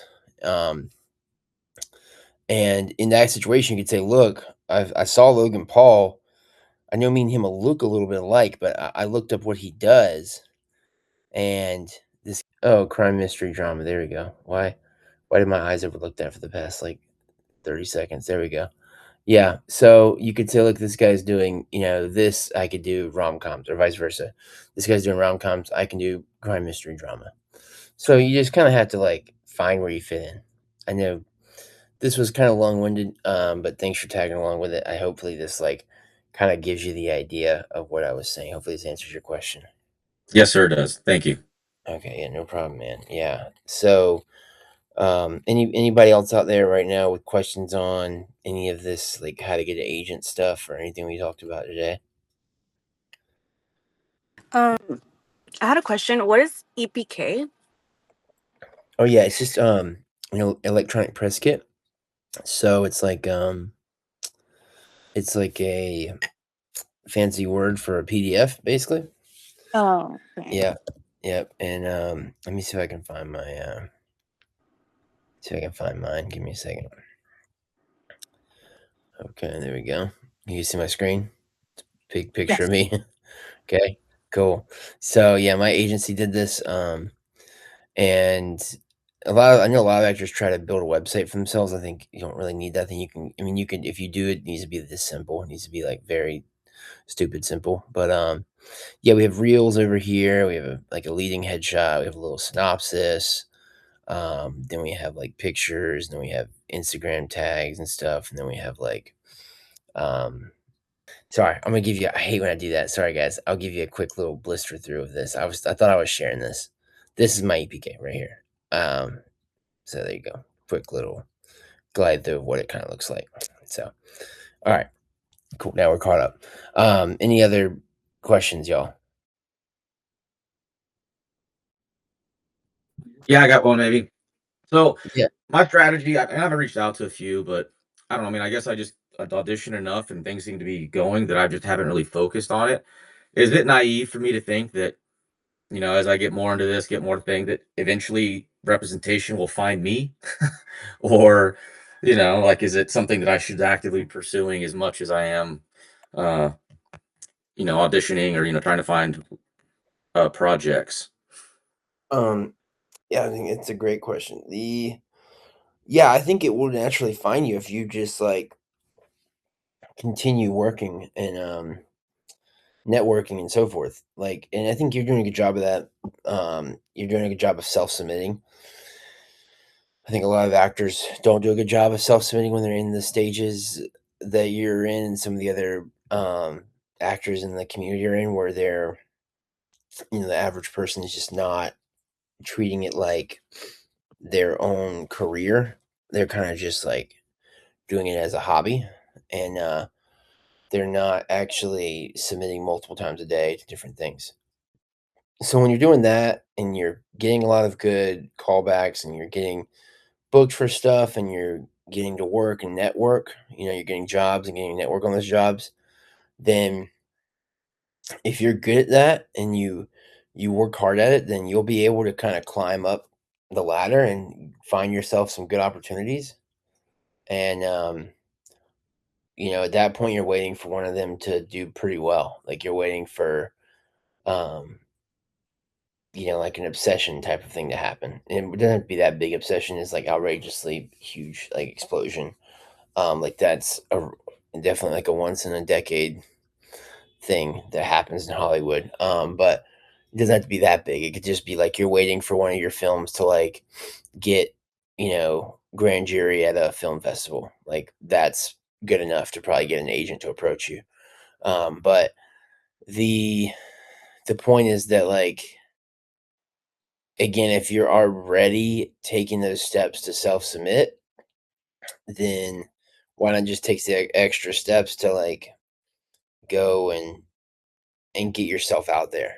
Because at the very least, you're gonna have a lot of people see your face. They're very important. And what often happens with agents, I've seen this happen a ton, is they will keep somebody in their back pocket. And again, I'm not like, this is like lore. It's like this magical thing that's like a lottery ticket situation that you cannot count on happening. But I do think it's also valuable to tell you so that people's minds in the right place. Like, agents will keep somebody in their head, and then when the right role comes along, they'll be like, you know what? This random dude that sent me a piece of physical mail like a year ago looks like this guy. I'd love to make some money off of this, and I don't have anybody that fits this typecast. Let me call this dude up and see if he wants to read. Like, stuff like that can happen. So it's like, why not? Why not get yourself out there? And then if you do end up getting a good agent out of it, then great. You just like skipped a couple steps and probably saved yourself time. But at the end of the day, your entire career, you're pretty much always going to be doing both.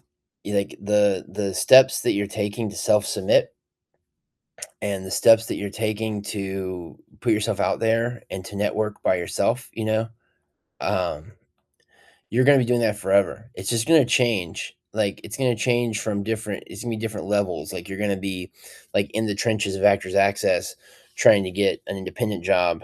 And then you're going to end up taking those same skills to being at like a Hollywood party, rubbing shoulders with other like elites trying to, just like be friends so that next time they work, they want to put you in something. So you're still kind of doing the same thing. You're just doing it at different levels. So you're always going to be doing the networking side for yourself, and you're always going to be kind of looking for opportunities, which is like right now it's finding an agent. Does that make sense? Yes.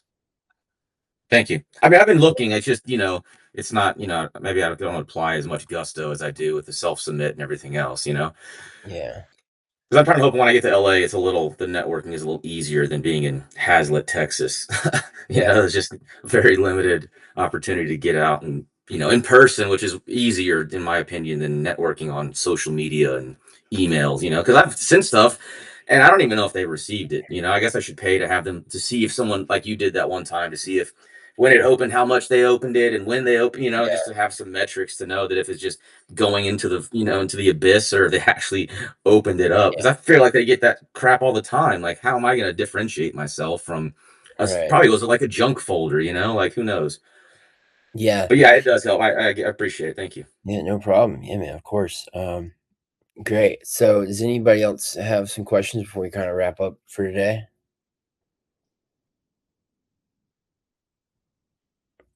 All right. Yeah. Do you know Cool. any representation you want to introduce me to when I get to LA? There you go. Yeah, dude. No, I got you.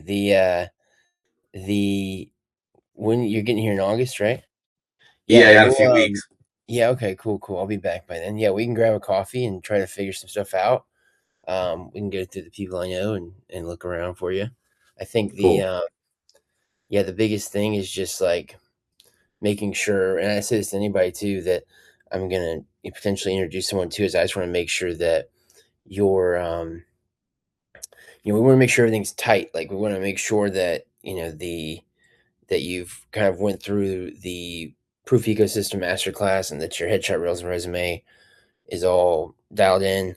Want to make sure that there's not any gaps, even like make sure that you have all the headshots you need, and then make sure that you have an EPK put together. Even if you don't have a lot of press, it's just like still something like what I showed a minute ago. Or I'm also just happy with like a nice Google Doc with links on it, like, and some pictures. Like, that's fine too. But just having stuff neat and organized, that's always going to be my preference of like, hey, because I'm putting out a lot of content and trying to make it as easy for people as possible, but I can't do the work for anyone. And I'm also, always going to make sure that before I, extend anyone in my network, that the person I'm extending it to has really done that work. But I'm always happy to share someone's, products if they're good, essentially. So I just want to make sure that everyone's taking the time to do that. But yeah, totally, man. So I'm just going to start with kind of reviewing, and then we can start the Q&A basically a little earlier than usual and try to go through some things. So the key thing here is I just want to make sure that everyone has a very simple framework here. So the key thing for me is that I want this to be, like I said, a framework, not a template. I want this to be something that you can take with you and use, and I want to make it as simple as possible. And this is something that you can use every time you reach out to an agent, right? So the goal isn't to necessarily exactly copy my words exactly, or copy this exactly. It's just to understand the structure of what you have to do. And it really does pertain to the email aspect, but it's also just this entire process in general, because I think it works outside of just finding an agent. But ultimately, every email, every interaction, it should sound like you. It should be coming from you. We don't want it to sound like it was written by someone else. We don't want it to sound like it was, AI or something, or don't want it to sound like it was like, something that you got off a template, right? Because a lot of people, especially these agents, they can smell that stuff a mile away because they're used they read emails all the time. They can tell when someone's written something and when someone's written for them. So, really, here's the framework. We want to first identify the opportunity. So, again, that is finding an agent that has a gap in their resume, in their roster, right, that you've noticed, and you really want to open by showing that. So, opening the email by showing that maybe they're missing a typecast. Maybe they have someone similar, but they're, naturally serving a different lane. Whatever it is, demonstrate that you've actually done your homework. Immediately after that, you can present the solution. And you're really going to want to explain why you believe you're a good fit to fill that gap. You don't have to exaggerate or lie or oversell yourself. Just connect the dots. Then provide proof. Okay. This is where you direct them to your EPK. That's, reels, headshots, resume, any work that supports what you just said. Your materials should really validate your claim. Finally, end with a simple call to action. Something like, hey, if you think this makes sense to explore what a partnership could look like, I'll go grab a coffee or jump on a Zoom sometime next week. And again, this is it. All of this, right, is really tried to make it as simple as possible. Like I said, so we're putting it into kind of just 4 keywords here: problem, solution, proof, CTA, which again this is just call to action. That's what this word means, call to action. So the goal here is to take this kind of framework into your future kind of growth as an actor. And like I said, this really can go a lot of different ways. Like right now, we're using this obviously to talk about how to find the agent that is best for you. But I think you could use this anytime you're communicating with people, especially in this industry. It could be if you're communicating with a casting director, you could even use this framework, right? It could be if you're communicating with directors, writers, producers, like other actors, even. Like a lot of this industry is kind of a you scratch my back, I'll scratch yours, and essentially we want to do our best to show how we can do that in a way that also allows us to keep our kind of point of leverage in the situation, right? So really, this is all you need. Remember, the goal is to be simple, professional, and direct. It's not about begging. It's not about being overly exaggerated. It's not trying to show how smart or cool you are. It's just kind of being simple, clean, and direct. So I'll show you kind of another example here. Now I have, just to make it clear, I have these 3 examples. They're somewhere. There we go. And I have also attached these in a Google Doc with some subject headers as well, optional subject headers. And that should be again in the course or the classroom Actor OS 102, and under 4.2, one of those subpoints that should be in there linked. And you can grab the Google Doc and you can grab these 3 templates here, and you'll be ready to go. But here's another example of one right here as well, just to kind of prove the the point of learning the framework, right? So, hey, John, I was looking through your roster and noticed a strong group of actors working in this space, but I also noticed what I believe is a gap in this particular typecast. So we're using generalities here. Like if you wrote this, I would say, change this out for a very specific, very niche thing. I believe, I've noticed what I believe is a gap in your, horror movie typecast or your mobster typecast or your, even get more niche than that. Like noticed what I believe is a gap in your indie film, love story, boy next door typecast. Like, you can go ultra niche if you want. From the work I've been doing and the roles I'm consistently playing, I think that I naturally fit in that lane and would complement your roster well. I've included my EPK below so you can quickly take a look at my Reels, Headshots, resume, recent work. If you think it makes sense to have a conversation about what working together might look like, I'd be happy to grab a coffee, jump on a Zoom, whatever's convenient, right? Looking forward to hearing from you. That's it. After this, I would obviously put your, your proof inventory, right? You put your proof in there, but that's it. I mean, you would do a little subject, or excuse me, a little sign off, a footer. I'll come up here and show you guys like this, right? Best name, number, email address, EPK link, or Reels, resume, headshot, all your proof, right?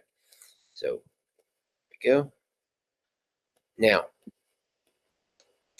again, I'm just going to point this out. I just want to make this super clear, super duper clear. Basically, we're looking for problem, solution, proof, call to action, right? So let's see how we did that here. Hey, I noticed, in your roster, right? I believe there's a gap in this typecast. Cool. That's the problem. Right there. We found the problem. Okay. Now, let's see where we provide the solution. From the work I've been doing, the roles I'm consistently playing, I think I naturally fit the lane and would complement your roster. Well, great. So we have the solution there. Now we're looking for proof in CTA. So I've included my EPK below so you can quickly take a look at my Real Headshots, resume, and work. Great. Here is the proof. If you think it makes sense to have a conversation, I'd like, about working together might look like. I'd be happy to grab a coffee, jump on Zoom, whatever. Okay, cool. There we go. CTA. All right. So that's it. It's that simple. It's all there. We did it in like 3 or 4 sentences, 1 paragraph, and it's done. So again, this can also be used to, like I said, write to a director, write to a casting director, write to another actor even, right? Definitely just keep this in mind. Like if let's say you're reaching out to a director, like an actual film director or something. Maybe you're reaching out to them on like Instagram DMs or something, and maybe this probably won't work for Steven Spielberg, but like this might work for someone who's directed 1 or 2 decent films in the indie circuit, and they've gotten a little bit of clout from some festival wins or something, right? You could shoot them a DM and be like, hey, like I just saw that your film got this grand jury or got staff pick at ABC Festival. Like, great work. I checked out your filmography from what I could find. Director ABC name. Seems like I've noticed what I believe is a gap in some of the type of actors that you're working with, and I believe from the work I've been doing and the roles I'm consistently playing, I think that I might naturally fit that lane. And if you ever do have plans to work with an actor like that, I think I could, complement your directing style well. I've included some of my work. Check this out. Check this link out here. If it makes sense, I'd love to have a conversation about what you're doing next, and what working together might look like. We could grab a coffee or jump on Zoom, whatever's convenient, right? So you can kind of just change it out. Same thing with the casting director. You can kind of just change this stuff out. The casting director might be a little different. It might be more along the lines of like, hey, I would also say too, for the casting directors, you should really wait until you have an audition with them or something like that. You have something happening with the casting director. But if you have an audition with them, you could say, you could also kind of reach out with these types of formats and basically say, hey, casting director John, I have appreciate the opportunity that we've had to submit to you. I noticed that there's a lot of roles coming through like this, and I think that this is definitely something that I play really well, and I think I have a natural fit for, and it might be worth it for us to hop on and have a chat to see how we could better work together, and so forth. Because eventually, at the end of the day, they're trying to place people in jobs, right? So it's just one of those things where you can kind of use this formatting over and over and over again, this framework, and step and repeat for different people. So at the end of the day, this is the core of what we're doing here. And I just want to make sure that really before we dive into the next part, I wanted to just take a lot of time today to make sure that we flesh out some questions. So just want to, I know we got a couple people here, so feel free to hop in, guys. If you have questions, go for it. I'd love to really dive into this and make sure that everyone's kind of clear. I think Coda, I see you raising your hand, so feel free to just unmute and kind of dive in. I think you're muted. Yeah. There we go. Gotcha. So I had a question, I guess, just about the EPK. I know on some of the previous calls you've shown yours, and it's like this really nice, professional looking page. Like as of right now, I just have like just a blank Google Doc with literally just like all the links to my stuff. Like, is that okay for right now? I guess is that still Yeah, you? yeah. I don't think there's anything wrong with that. Yeah. I mean, you can always spruce it up. Like, you can go the extra mile and just throw in a few pictures or throw in a couple screen grabs of things, right? Like maybe if you have a reel, you could throw in like the screen grab from the reel and put it above it, and you could Okay. even write like a short little description of what the reel is. Okay. Like a Yeah. one sentence, very concise. Does that make sense? Yes, I did And like include like one or two of my headshots on the doc, but I included like a link to the rest of them. But it's just I figured okay, I wanted something more than just links on the yeah, page. totally. Well, yeah. I mean, would you? I guess to like, um, we could. Would you mind showing it? I could, if you could put the link in the chat. Would you mind showing it with everyone? I could like go through it now with you, and we can just use this as an example for everybody. Is that okay? Yeah. Do you feel comfortable with that? Yeah. Okay. Yeah, you could just put it in the group chat here. Let me pull this up. Put it here. There you go. And okay. And cool. Yeah. So just throw that link in there, and then, like I said, we can kind of use this as a bit of an example for everyone, and then we can go from there. Great. Yeah. The other thing I was going to say is you can also just go and do this yourself in like Canva, and for free. It should be worst case you could do. I think they have like I think you have a 7-day trial or something. You could just do it in a day and then cancel your trial or something like that. But you can go into Canva and really make a nice PDF, like a really nice PDF with lots of good visuals and links and so forth. But let me see.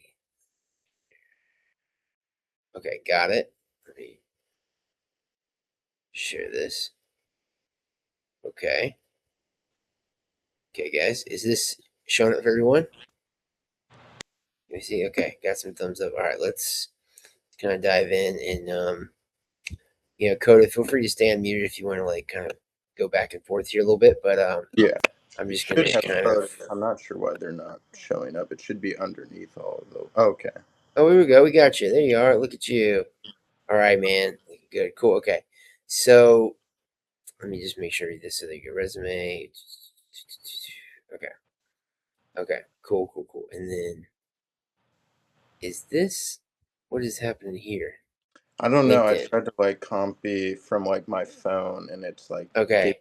super long. Like I tested it Yeah. on my phone and it works, but I haven't tested it on like a The laptop or link looks good. It's just like, can you see how there's like a huge gap yeah. here? Yeah. Yeah. Maybe try to like paste it or something like that. Yeah. But you can also do that thing where you can like highlight the word and then make the word the link. Okay. So Yeah. that might help here. Yeah. But the like you kind of did that here, so you could do something like that. Yeah, but this looks good. So what I would say is like I like what you did with the headshots. I know in Google Docs you should be able to format these. I can't because I don't have access, but when you click it, if you click on the picture, you should be able to like drag it, like grab it by the corner, and make the image smaller. Does that make Okay. sense? Yes. So maybe if you did that and make the pictures more of like a thumbnail, or maybe a little bit bigger than a thumbnail. Right. That way, they all fit on one page very well. Okay.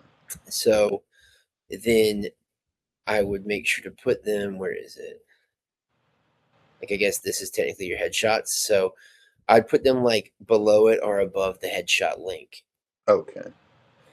That way each link is separated a little bit. But yeah, then you yeah, I mean from there you could one thing I like about what Google Doc is doing now too is you can utilize these tabs over here, which might be helpful as well, and Mm-hmm. just do one tab for each section. Okay. But yeah, I mean, I would just use a little description at the top. If you're gonna do the tab thing, then write, hey, make sure that you're viewing the tabs Yeah. to Yeah. see all of the pages. You kind of have to use like a little instruction, right? Mm, Like do a yeah. little instructional thing. Then like a how to use type of thing. But if not, then I would just put something at the top of the page that says, hey, look, you can scroll down and you'll be able to find all of these links here, and you can scroll down and find those. I mean, if you want to go ultra next level, I think you can even like, I don't exactly know how to do this right off, but you can actually hot link certain sections or certain pages, and you Mm, can inside of the description you're going to put up here, you can hot link the page numbers to each thing. So you could say you'll be able to find my resume, my reels, my IMDb, etc., and then those will be hot linked where it jumps them to the page that it's on. Does that make gotcha. sense? So Yeah. you can Do do a you whole think bunch of extra better stuff to like do that, it? but Like, do you think it would be better to do it like that, or just have everything more concise, just on yeah, one? I mean, at the end of the day, the most concise you can make it, the most simple you can make it Oh, is the best. And oh, I really think that what you did here is fine. okay. I think that you don't really need like all the pictures. I think you could. Yeah. That's why I was saying if you put them in there, make them really small, because Okay. Yeah. like Makes sense. yeah, I mean, at the end of the day, this should truly be like a one-page thing. Okay. Yeah, that It makes should sense. really be like everything should fit on one page. So maybe like a short description. This is all good. Maybe like one or two thumbnail pictures at the top, and then make it all fit on one page. Yeah, cool, cool. Any other questions from that? Okay, great.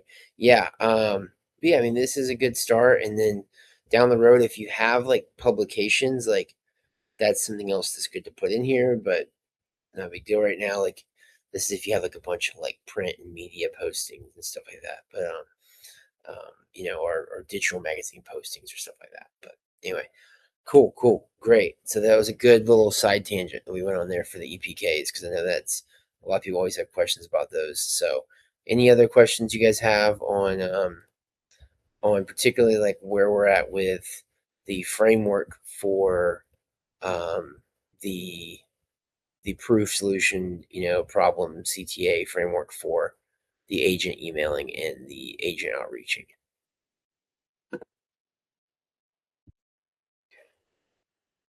Cool. Right. And Nyla, are you all good on this? You feel really good about this?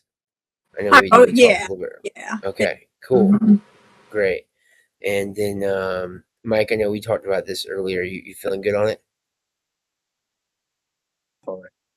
Okay, cool. And then David, I know me and you, we had a call to ourselves like a couple weeks ago, but about this, but you feeling squared away on it right now?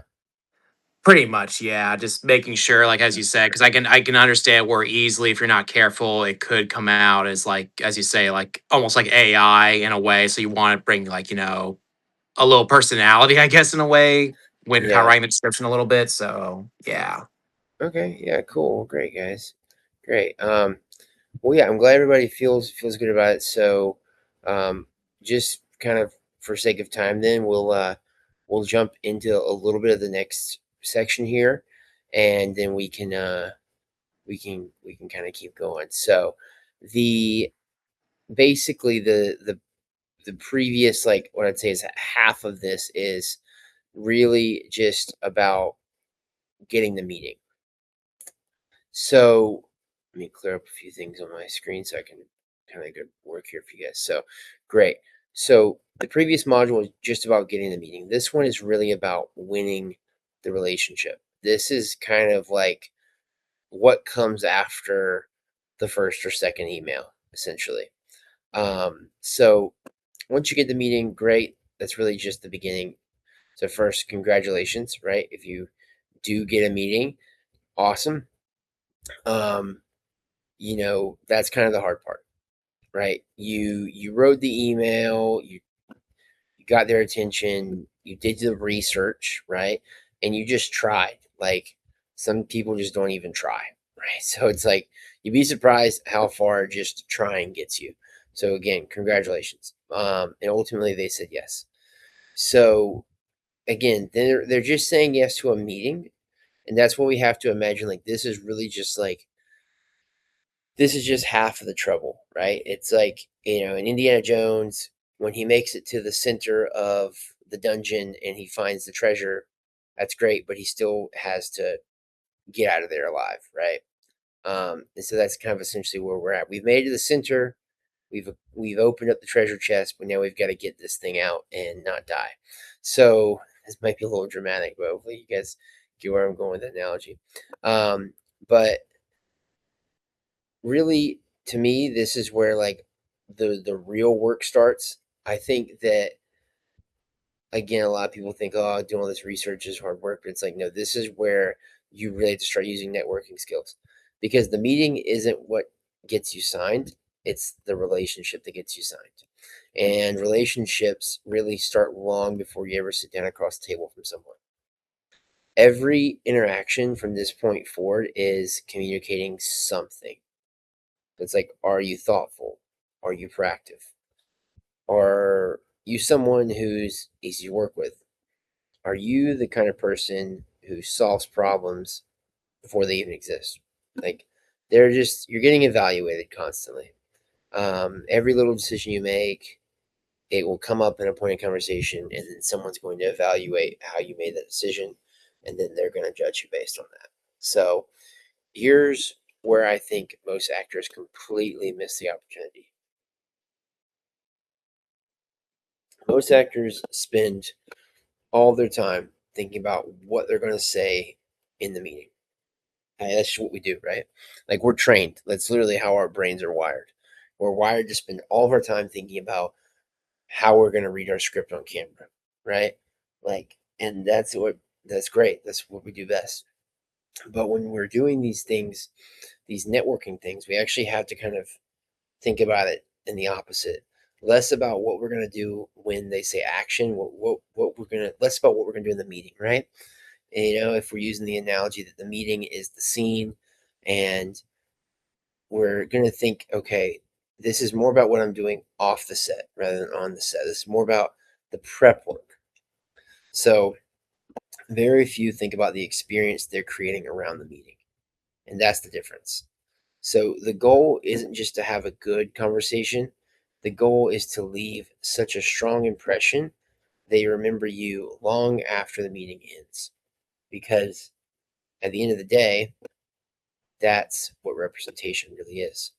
It's a relationship.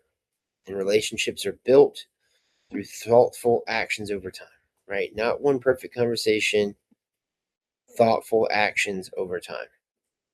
Now, I'm going to say you might not have a lot of time between the email and the actual meeting happening. So we'll talk about in a minute, like how to kind of get around that. But let's start with the first scenario.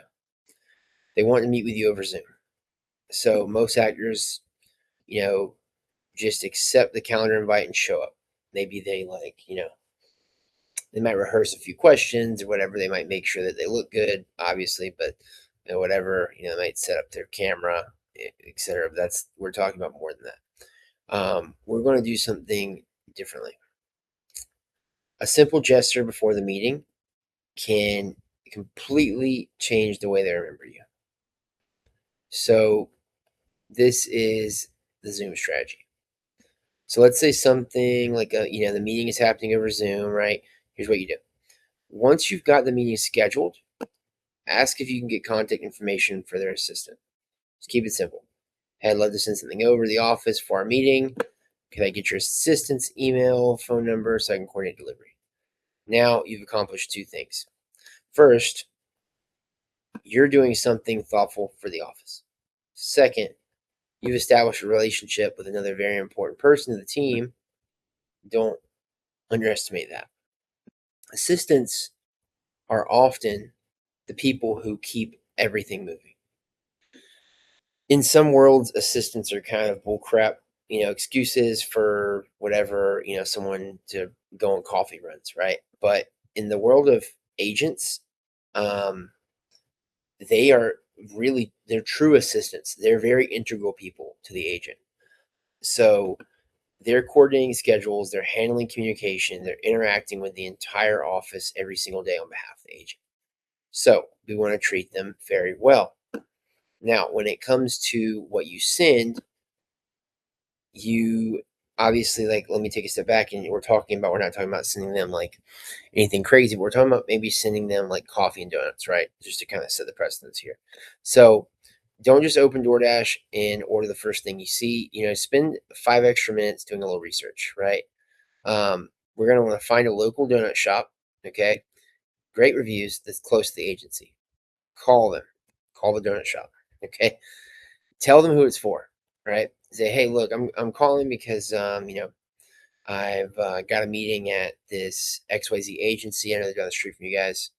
And then you'll be surprised how often they say, oh yeah, we know that office, right? Ask if there's anything they're known for. Like if they have a few favorite people that always order, hey, look, that office, whenever they order, they always get vegan donuts because half the office is vegan. Or whenever they order, they always get chocolate. They love, everybody there loves chocolate donuts. Or this one person there loves our cream-filled pistachio cannoli, whatever. Okay, cool. So then put together an assorted box, or a dozen or 2 dozen of these donuts that these things that it's okay, I know they're gonna like this, right? Get a couple of those very special pistachio. I can't say that words, but pistachios, cannolis, whatever. Get the weird thing on the menu that someone likes, if right? If you can find out. And you can also ask the assistant for this information too, hey, isn't if anyone any favorites, right? But ultimately, get them a box of coffee, get some creamers, get some oat milk or whatever, get some sugars thrown in there, get some, get a little catering thing put together. It really shouldn't cost you a ton of money. It might cost you $50, $80, maybe. If you're sending something through LA, it might cost you close to 100. I know that is a chunk of change, but I mean, we're talking about making an amazing impression here on someone who could, help you get you to the next stage of your career. So totally worth it, in my opinion. This is where you want to double down and put your money where your mouth is. And I'm always an advocate of saving money on things where you can. And then sometimes it's like when it's time to put the pedal to the metal, that's what we have to do, right?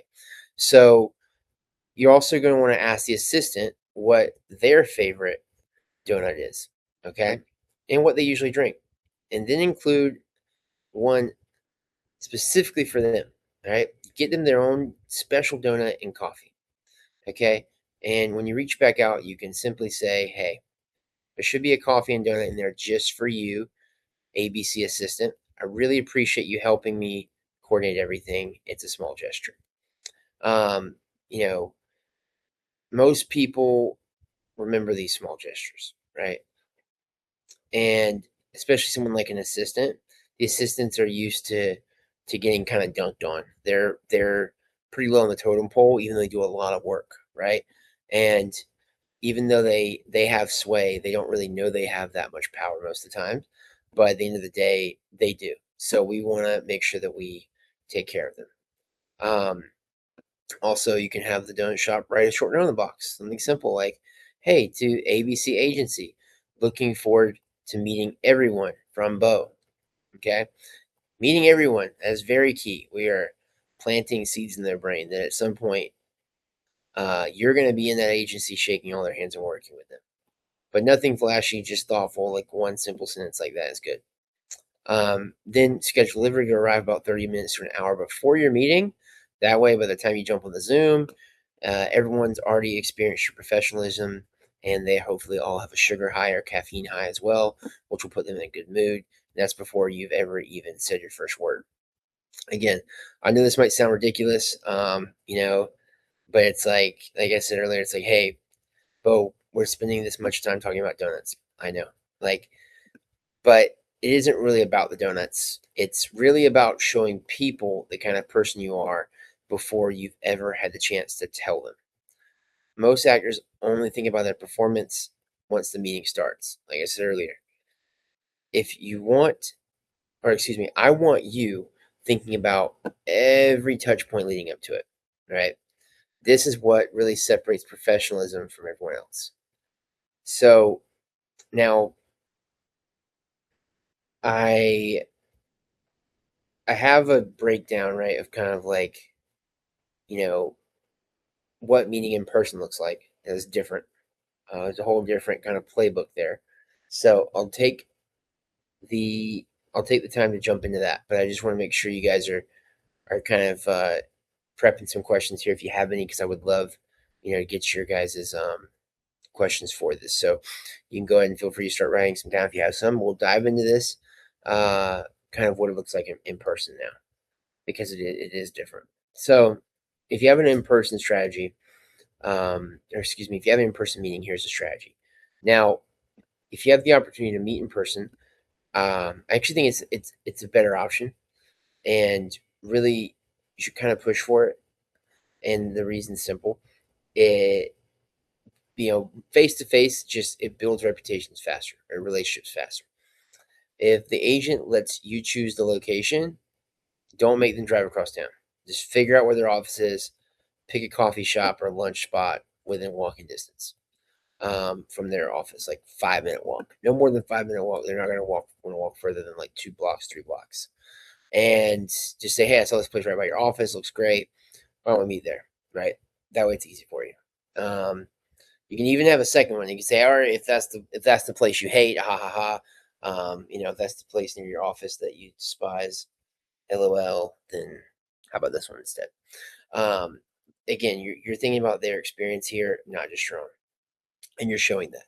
Now, before the meeting, I would still ask for the assistant's contact information, right? This is kind of the framework here, right? Remember we talked about you guys learning the frameworks. So you can frame it as, hey, can I grab your assistant's info just so that I can help coordinate everything, make sure we're all on the same page. That gives you another point of contact, makes things easier for everyone involved.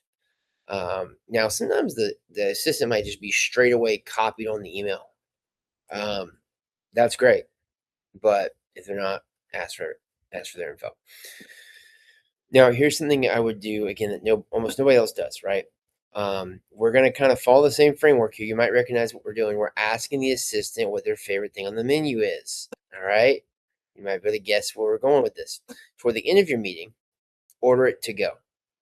So when the conversation starts winding down, you can say something like, "Hey, by the way, I grabbed this for your assistant too," right? Or if the waiter comes up, you can say, "Hey, waiter, if you put this in for us to go," you know.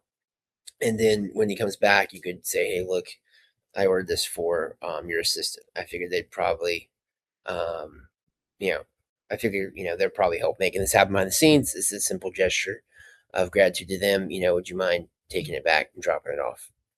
And again, this is just like communicating something much bigger, right? You notice people, you appreciate people, you're thinking about things, right? You're using your brain. Again, a lot of this sounds very, very critical, but it's true. A lot of actors are not thinking about much more than themselves, and that's inherently normal because that's one of the ways. That's one of the life preservers of this industry is being somewhat narcissistic. But when you can still manage to be a talented actor while also having the ability to think about other people and show that, it goes a long way.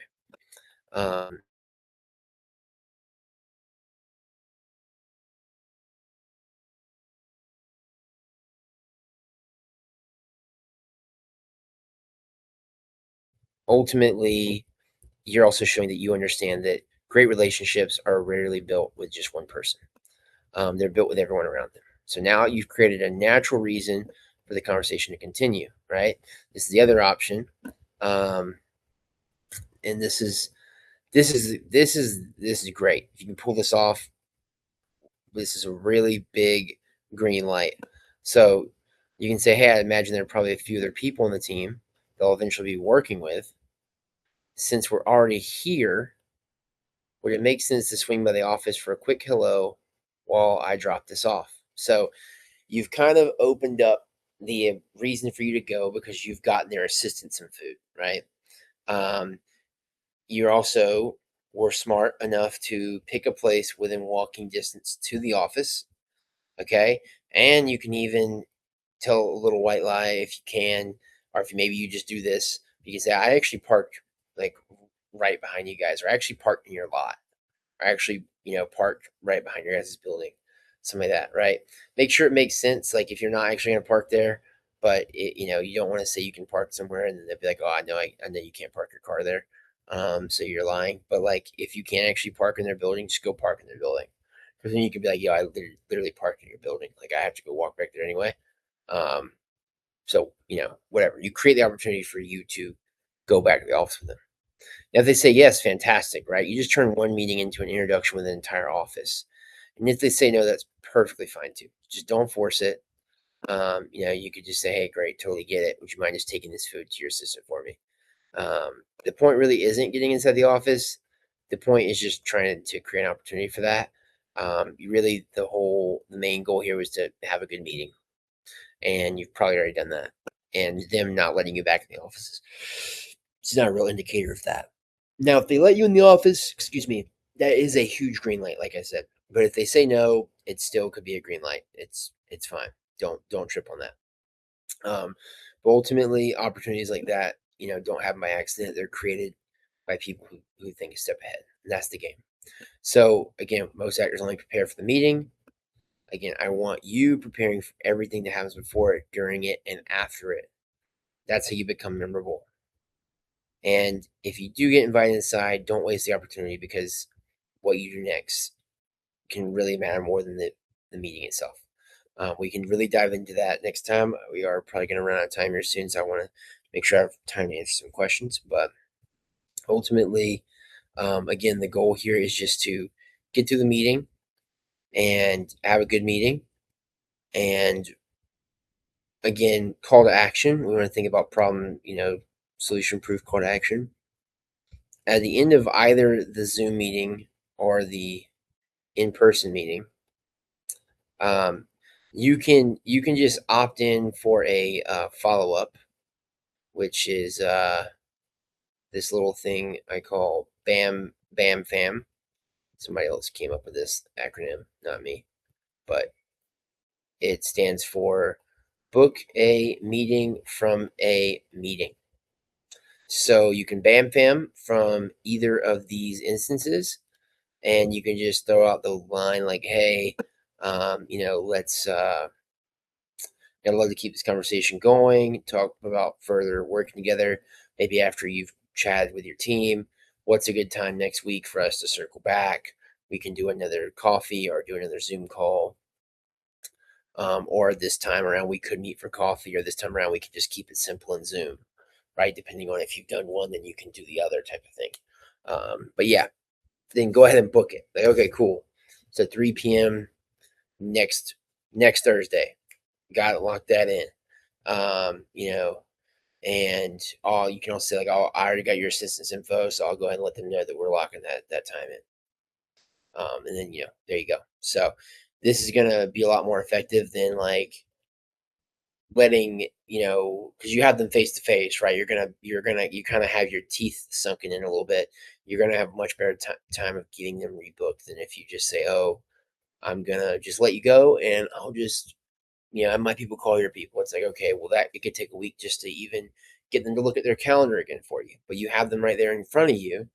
Go ahead and get it done, that type of thing. So okay, now again, that was a lot. Let me step out of here. Okay, guys. So any questions about this? All right, Coda, you want to just jump in? I see your hand up, and then David, I got you after that. So I guess the question I have is like, what would be some good questions to ask for you, like you to ask the agent if you meet with them? Yeah, gotcha. Okay, second. Stop sharing for a second. Make sure that you guys got it. Okay. So, good questions. Gotcha. Now, excuse me. Really, like, I'm gonna go because they're gonna have some questions they're gonna ask you, and it's always gonna be the same. Like, hey, who do you want to work with? What shows you want to work on? What kind of roles do you like? Who's your favorite actress? Who's your favorite writers? Who your favorite directors are? They're gonna ask you all those like kind of actor nerd questions because they're like a couple meetings ago, we talked about how the agents speak a different language and how they're really good at speaking the actor's language, but the actors are not good at speaking their language. So they're speaking your language by saying, who do you want to work with? And then you tell them, and then that they translate that to themselves of how they can sell you and how they can market you. So if you say, oh, I want to work with XYZ director, they might say, okay, that's a very like you're probably going to be castable for this, this, and this, and that's pretty marketable. I could sell that, or I don't have anybody that wants to work with these people, and it seems like a gap I could fill, right? So they're going to be trying to translate the questions they're asking you. So just keep that in mind. But ultimately, the questions you want to ask for them, I am going to dive into this in a future one, but right now, just kind of giving you some brief answers is like, learn about their agency, learn about their goals, learn about the kind of actors they love representing, learn where they think the industry is going, ask them some questions like that. And then also, just like I said this in other, meetings, I've said this in other modules, like, we're going to also take the same networking approach of like just being a friend. Like, hey, how'd you get started? Hey, where'd you come from? Hey, where'd you learn this? Hey, how'd you get your job here? Hey, how long you been working here? What do you think of it? Like, cool. What do you do for fun outside of this? Like, blah, blah, blah. Trying to just like become friends, in a way. So yeah. And that's, those are more general questions, like, but definitely just learn about them. Does that make sense? Okay. So you nod. So I think you're okay. Cool. If you have a follow-up question in a minute, we can get into it. David, what do you got? I just wanted to double check when you were bringing up like the whole donuts thing and stuff. I was trying to recall when it comes like just to treating, the agent, the assistants when you have an in-person meeting, is it best to like ask, like say when you're talking to the assistant and like scheduling the appointment, is it best to like bring up like, hey, is there something, like people in the office really like or stuff, or is it more like you should surprise them? Because like my only concern kind of thinking it over is like, if you bring something and maybe someone might have like an allergic reaction to something at all. If that makes Yeah. sense. Or Hmm. Yeah, totally. Yeah, no, that's kind of what I was leaning on. Is like if you can call a nearby place, then they know the people, then you might be able to get some insight. And then obviously asking the assistant, like, "Hey, is there any allergies I should look out for? Is there any favorites?" Like tell the excuse me, tell the assistant what you're gonna do. Like, "Hey, look, I'm gonna order donuts and coffee for the shop. I saw this place nearby. Figured you guys probably go there a lot anyway. Is there something on the menu that everybody loves? Does anybody in the office have like certain allergies? Should I avoid this? Should I avoid like nuts or something? And also like, what's your favorite thing from here? I want to make sure we get you your own thing because I know how it goes in the office, right? So, what's your like favorite coffee and what's your favorite drink and snack from here?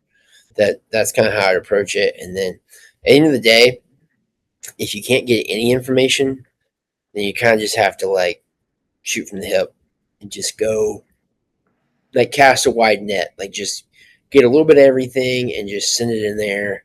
And again, you can always have the donut shop, whatever, make a note like, hey, beware of these allergies if you have these allergies that in these foods. And then looking forward to meeting everyone in there.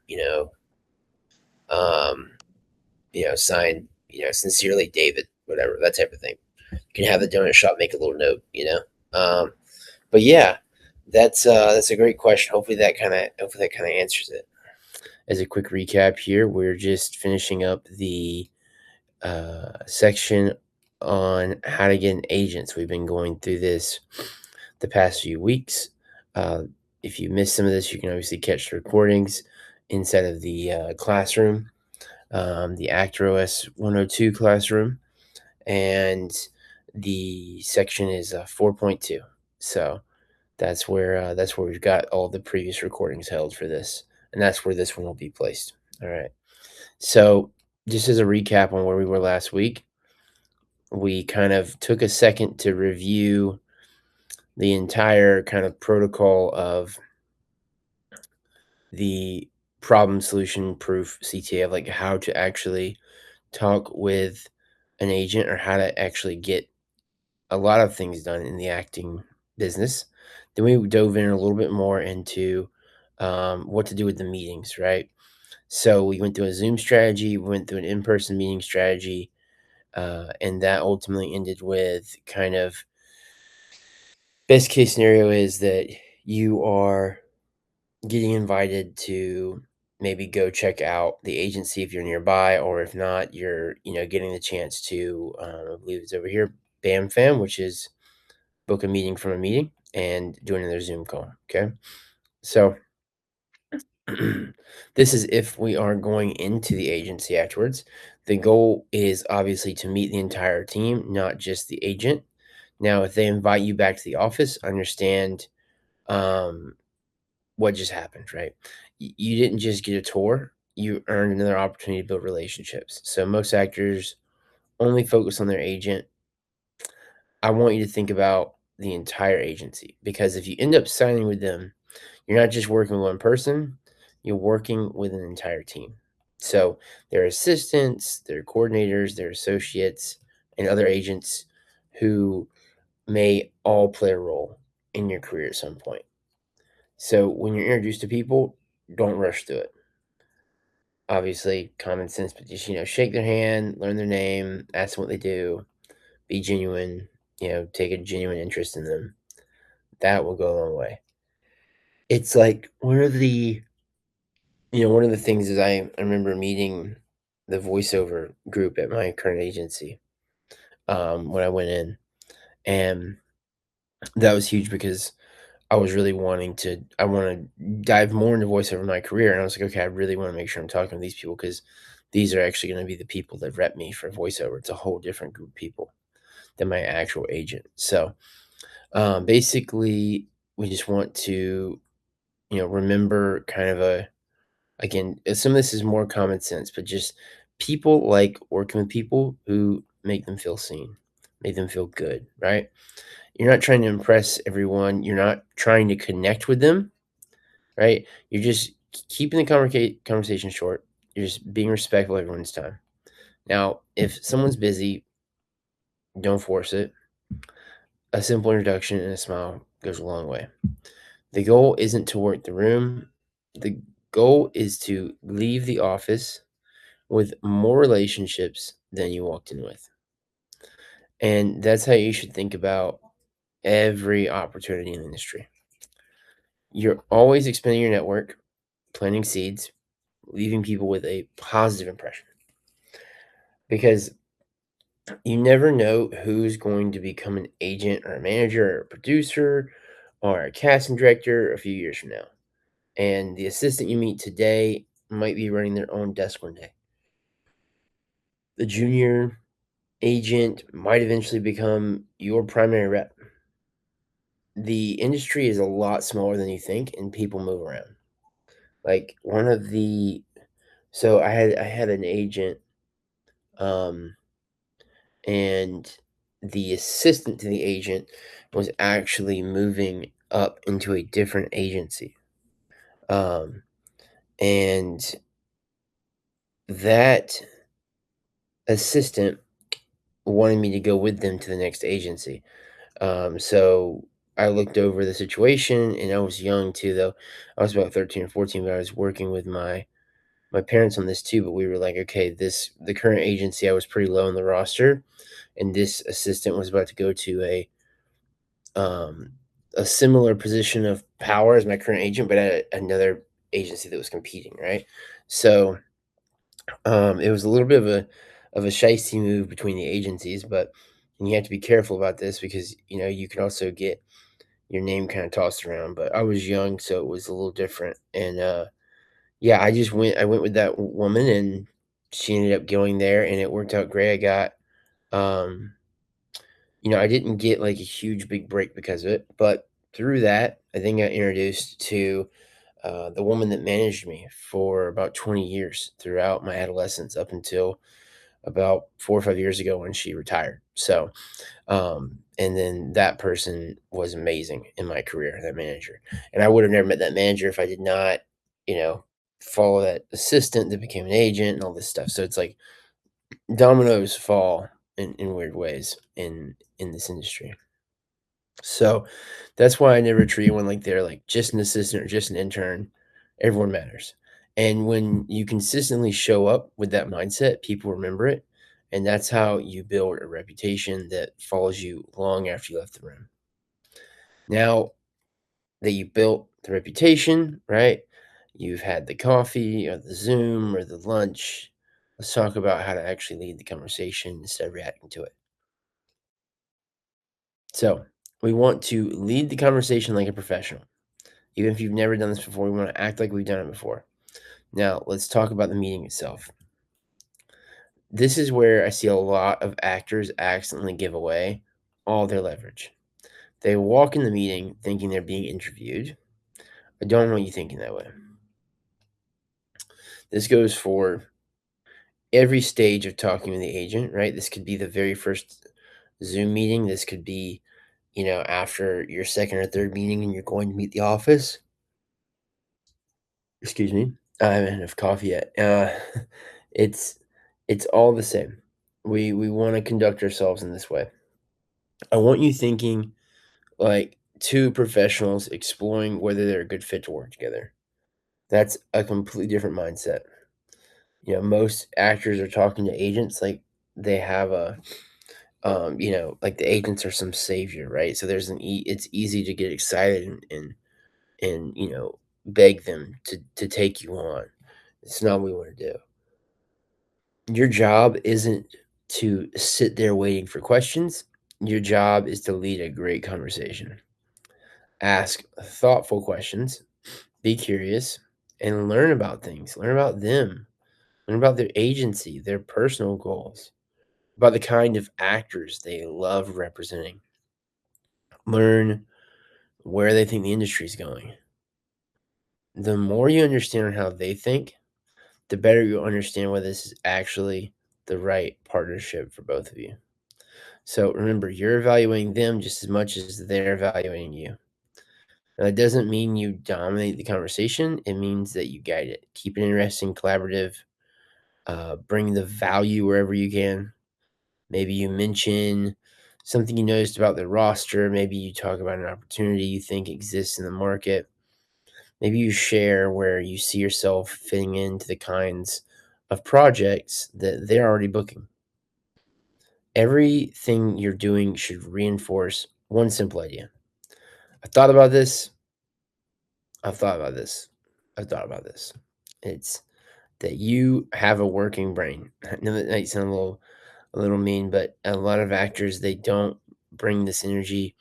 We talked about this earlier on too, about agents having their own language and actors having a different language, and how we have to learn to speak. We have to learn to speak the agent's language, right? So that's what we want to do here, because that's what professionals do. All right, they prepare. Now, another thing I want you to pay attention to is your language. Again, don't speak as if you're hoping this works out. Speak as if you're discussing what working together could look like. There's a subtle difference, but it's powerful. For example, instead of asking, if I signed with you, blah, blah, blah, blah, you might naturally say, as we start working together, or as we begin building this. You're not forcing the outcome. You're just simply speaking from the assumption that you're exploring the next steps together. That creates a completely different energy. It communicates confidence, not arrogance, confidence. And that's an important distinction. So throughout the conversation, keep coming back to one question: how can I make their job easier? Because they leave the meeting thinking this actor is prepared, thoughtful, proactive, and easy to work with, then you've already separated yourself from the majority of actors they'll meet. And that's what you want them remembering long after the coffee or the meeting is over. Now, all that's left is one final step. And essentially, we just want to make sure the meeting and the good energy that you've put out there is not coming to a dead end. So, essentially, the real close happens after the meeting. And close means like the real, action, the actual commitment. You're probably not going to get an agent saying in the middle of a meeting, like, yeah, I'm going to take you. I'm going to take you on. But that might happen down the road in your career, but it might still be a little bit ambiguous, maybe a little bit of kind of a cloudy situation. So here's the mistake that most actors make. They have a great meeting. Everyone's feeling great. Then nothing happens. Weeks go by, months go by, and eventually they convince themselves the agent just wasn't interested. Don't let the meeting be the finish line. Let it be the beginning. Before you leave, I want you to book the next meeting, like we talked about earlier. Bam, fam, right? So again, in sales, this is called book a meeting from a meeting. And the goal isn't to ask, are you going to represent me? It's to establish the next step. Toward the end of the conversation, you can say something like, I really enjoyed this.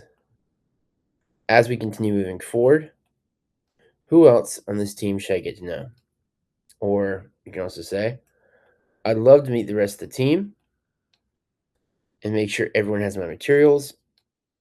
Maybe we can set up another quick coffee or Zoom next week. So essentially, notice what we're doing. We're not asking to make a decision on the spot, not forcing a yes, right? Just simply making it easy for the relationship to continue. That's a completely different conversation. Throughout this entire module, hopefully you've noticed a pattern, right?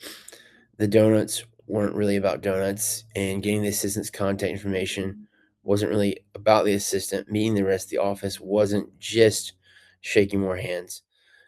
Booking another meeting isn't just about getting another meeting. Every one of those actions communicates the same thing. You're someone who takes initiative, who thinks ahead, who creates opportunities instead of waiting for them. That's what I mean by being high agency, high agency people don't sit around hoping something happens. They make thoughtful decisions, they take action, and they keep the ball moving. That's the real lesson here. Because if you carry that mindset into every relationship in this industry, you'll separate yourself from the vast majority of actors. Not because you're the most talented person in the room, but because you're the easiest person to build a career with. At the end of the day, that's exactly what an agent's looking for. Someone they believe in, someone they enjoy working with, and someone who's going to make the partnership stronger for everyone involved. So go become that actor. Everything else gets a whole lot easier from there. And ultimately, the point here too is just to consider, like, you know, you might be up against someone who is more talented than you or who does have more clout than you, right? And so we want to make sure that at the end of the day, we're doing everything in our power. And a lot of times, those folks might not have the best communication skills, right? And so we want to make sure that this is something we can control, we can get better at, that we're also getting better at this too. So hopefully that helps. I truly, truly believe that if you dive into all of this and you really put it to heart here, put it to work, I don't see how you can't have an agent in the next few weeks, if not a few months. At least not have some people opening the doors to talk to you. So, yeah, hopefully that helps. I know. Back to two professionals who want to figure out if they're a good fit. How do you tell? Presumably, and I missed the previous one. So presumably, you've already done research on the agency, on the firm, and tried to figure out like either there is a gap in their roster that you could fill, or they represent people that match your type, and therefore they know how to package you as a product, as it were. But in the meeting, how do you tell if it's a good or bad fit? Like, what signals are you looking for during the conversation that are like, oh, this is not actually, you know, aligning with where I want to be? And I kind of thought it might, but it's not actually. Or like, what are the kind of green flags where it can be like, oh, I hadn't actually thought about it like that, but this could actually work? Yeah, great question. I mean, so one of the things that that I spoke about in one of the earlier modules too, that I'll kind of briefly touch on, is just making sure that you're speaking the same language as the agent too. A lot of agents will speak a very business acumen language, but then they'll try to speak like artists. And so you want to make sure that you're just like kind of using the same vernacular, just kind of talking to them in the same cadence or understanding what they're asking of you. But I mean, at the end of the day, I think definitely do as much research as you can before you go meet them. I think you will learn a lot about them before you go and meet them, by just checking IMDb Pro, checking LinkedIn. What else can you do? You can see if they're on Instagram, that type of stuff. So, and if you like all of that, then that's great. And essentially, if you're looking after that, like to see if they're a good fit, then you just want to, make sure that you're asking them about genuine questions, like about themselves. And I always compare it to like speed dating. Like, if you're talking to someone that you might potentially, be in a long term relationship with after a few more dates, right? Like, then you're going to be asking some questions that might reveal things about them to you, like how'd you grow up, type of thing.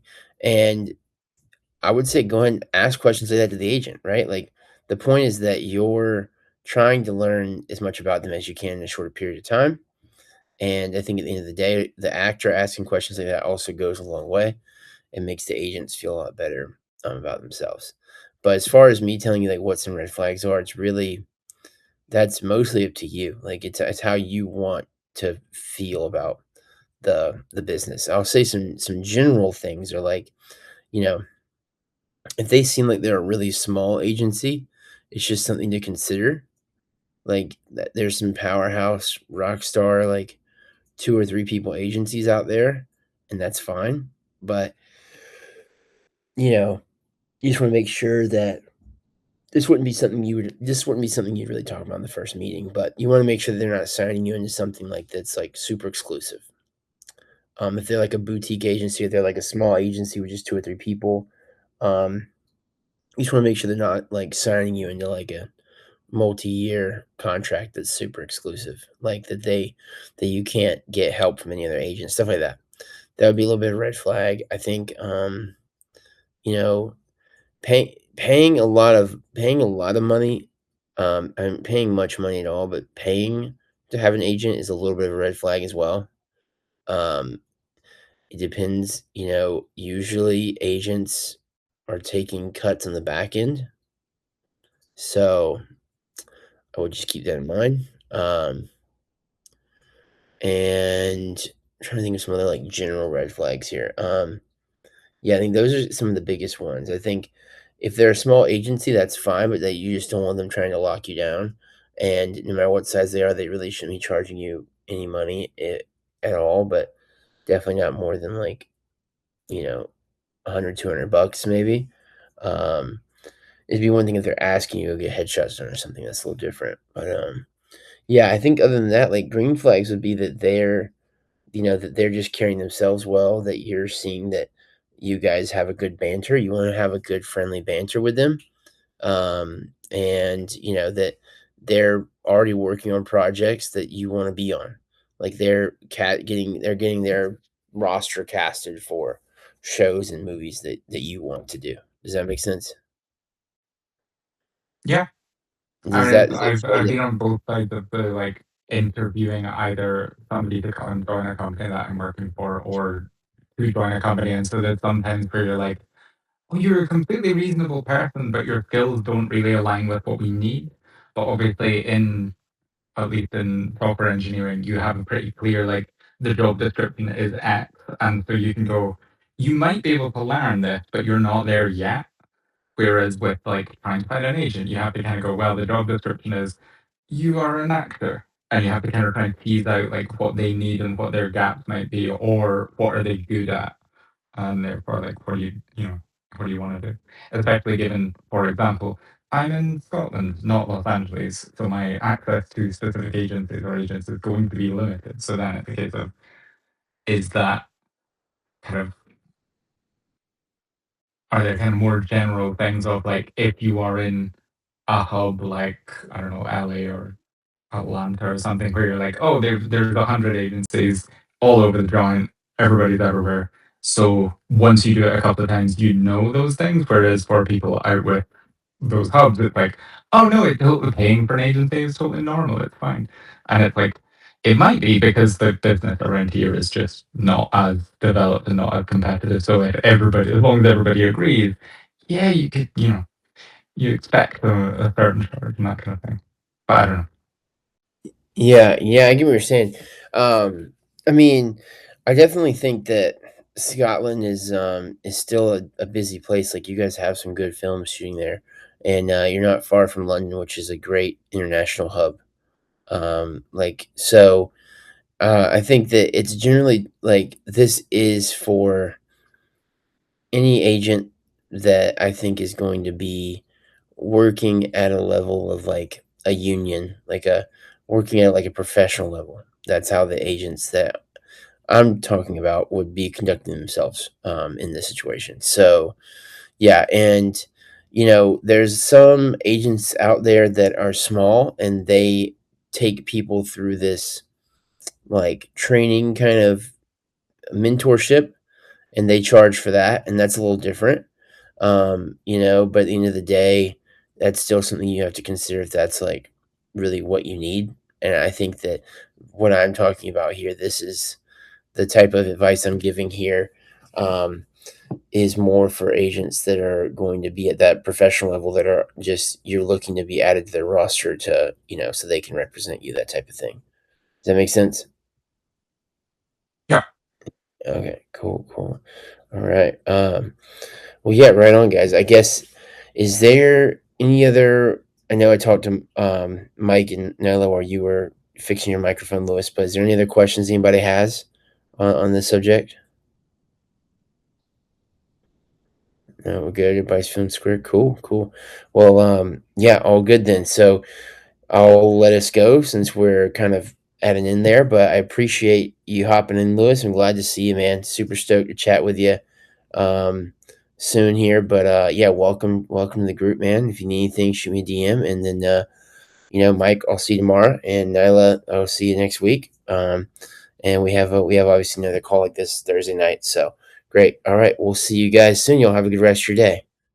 Yo, what's up? Thanks for watching. It's Bo. If you're here, then that means that you are very serious about your acting career. And I just want to take an extra moment to show you what else is on this page and how to use it. So first off, this is where the video should be. Then below you will see the application to fill out to join my one-on-one program. You can apply here if you want to continue growing your acting career and potentially work one-on-one with me. And I would suggest you go ahead and check that out. It takes 2 minutes to fill out. Now, below here, we actually have the email templates, okay? So this is kind of a quick breakdown on how to use these things and how to access them. So this is kind of the written how-to with some other details in it that I think you should definitely read. Next up, we have the first sample that you've probably saw in the video so far. If you watched it, imagine you had to get here. Great. And really what I would do is I would just kind of highlight the one you want and copy it and then paste it into an email. Next one, we have the sample 2, and then we have sample 3, right?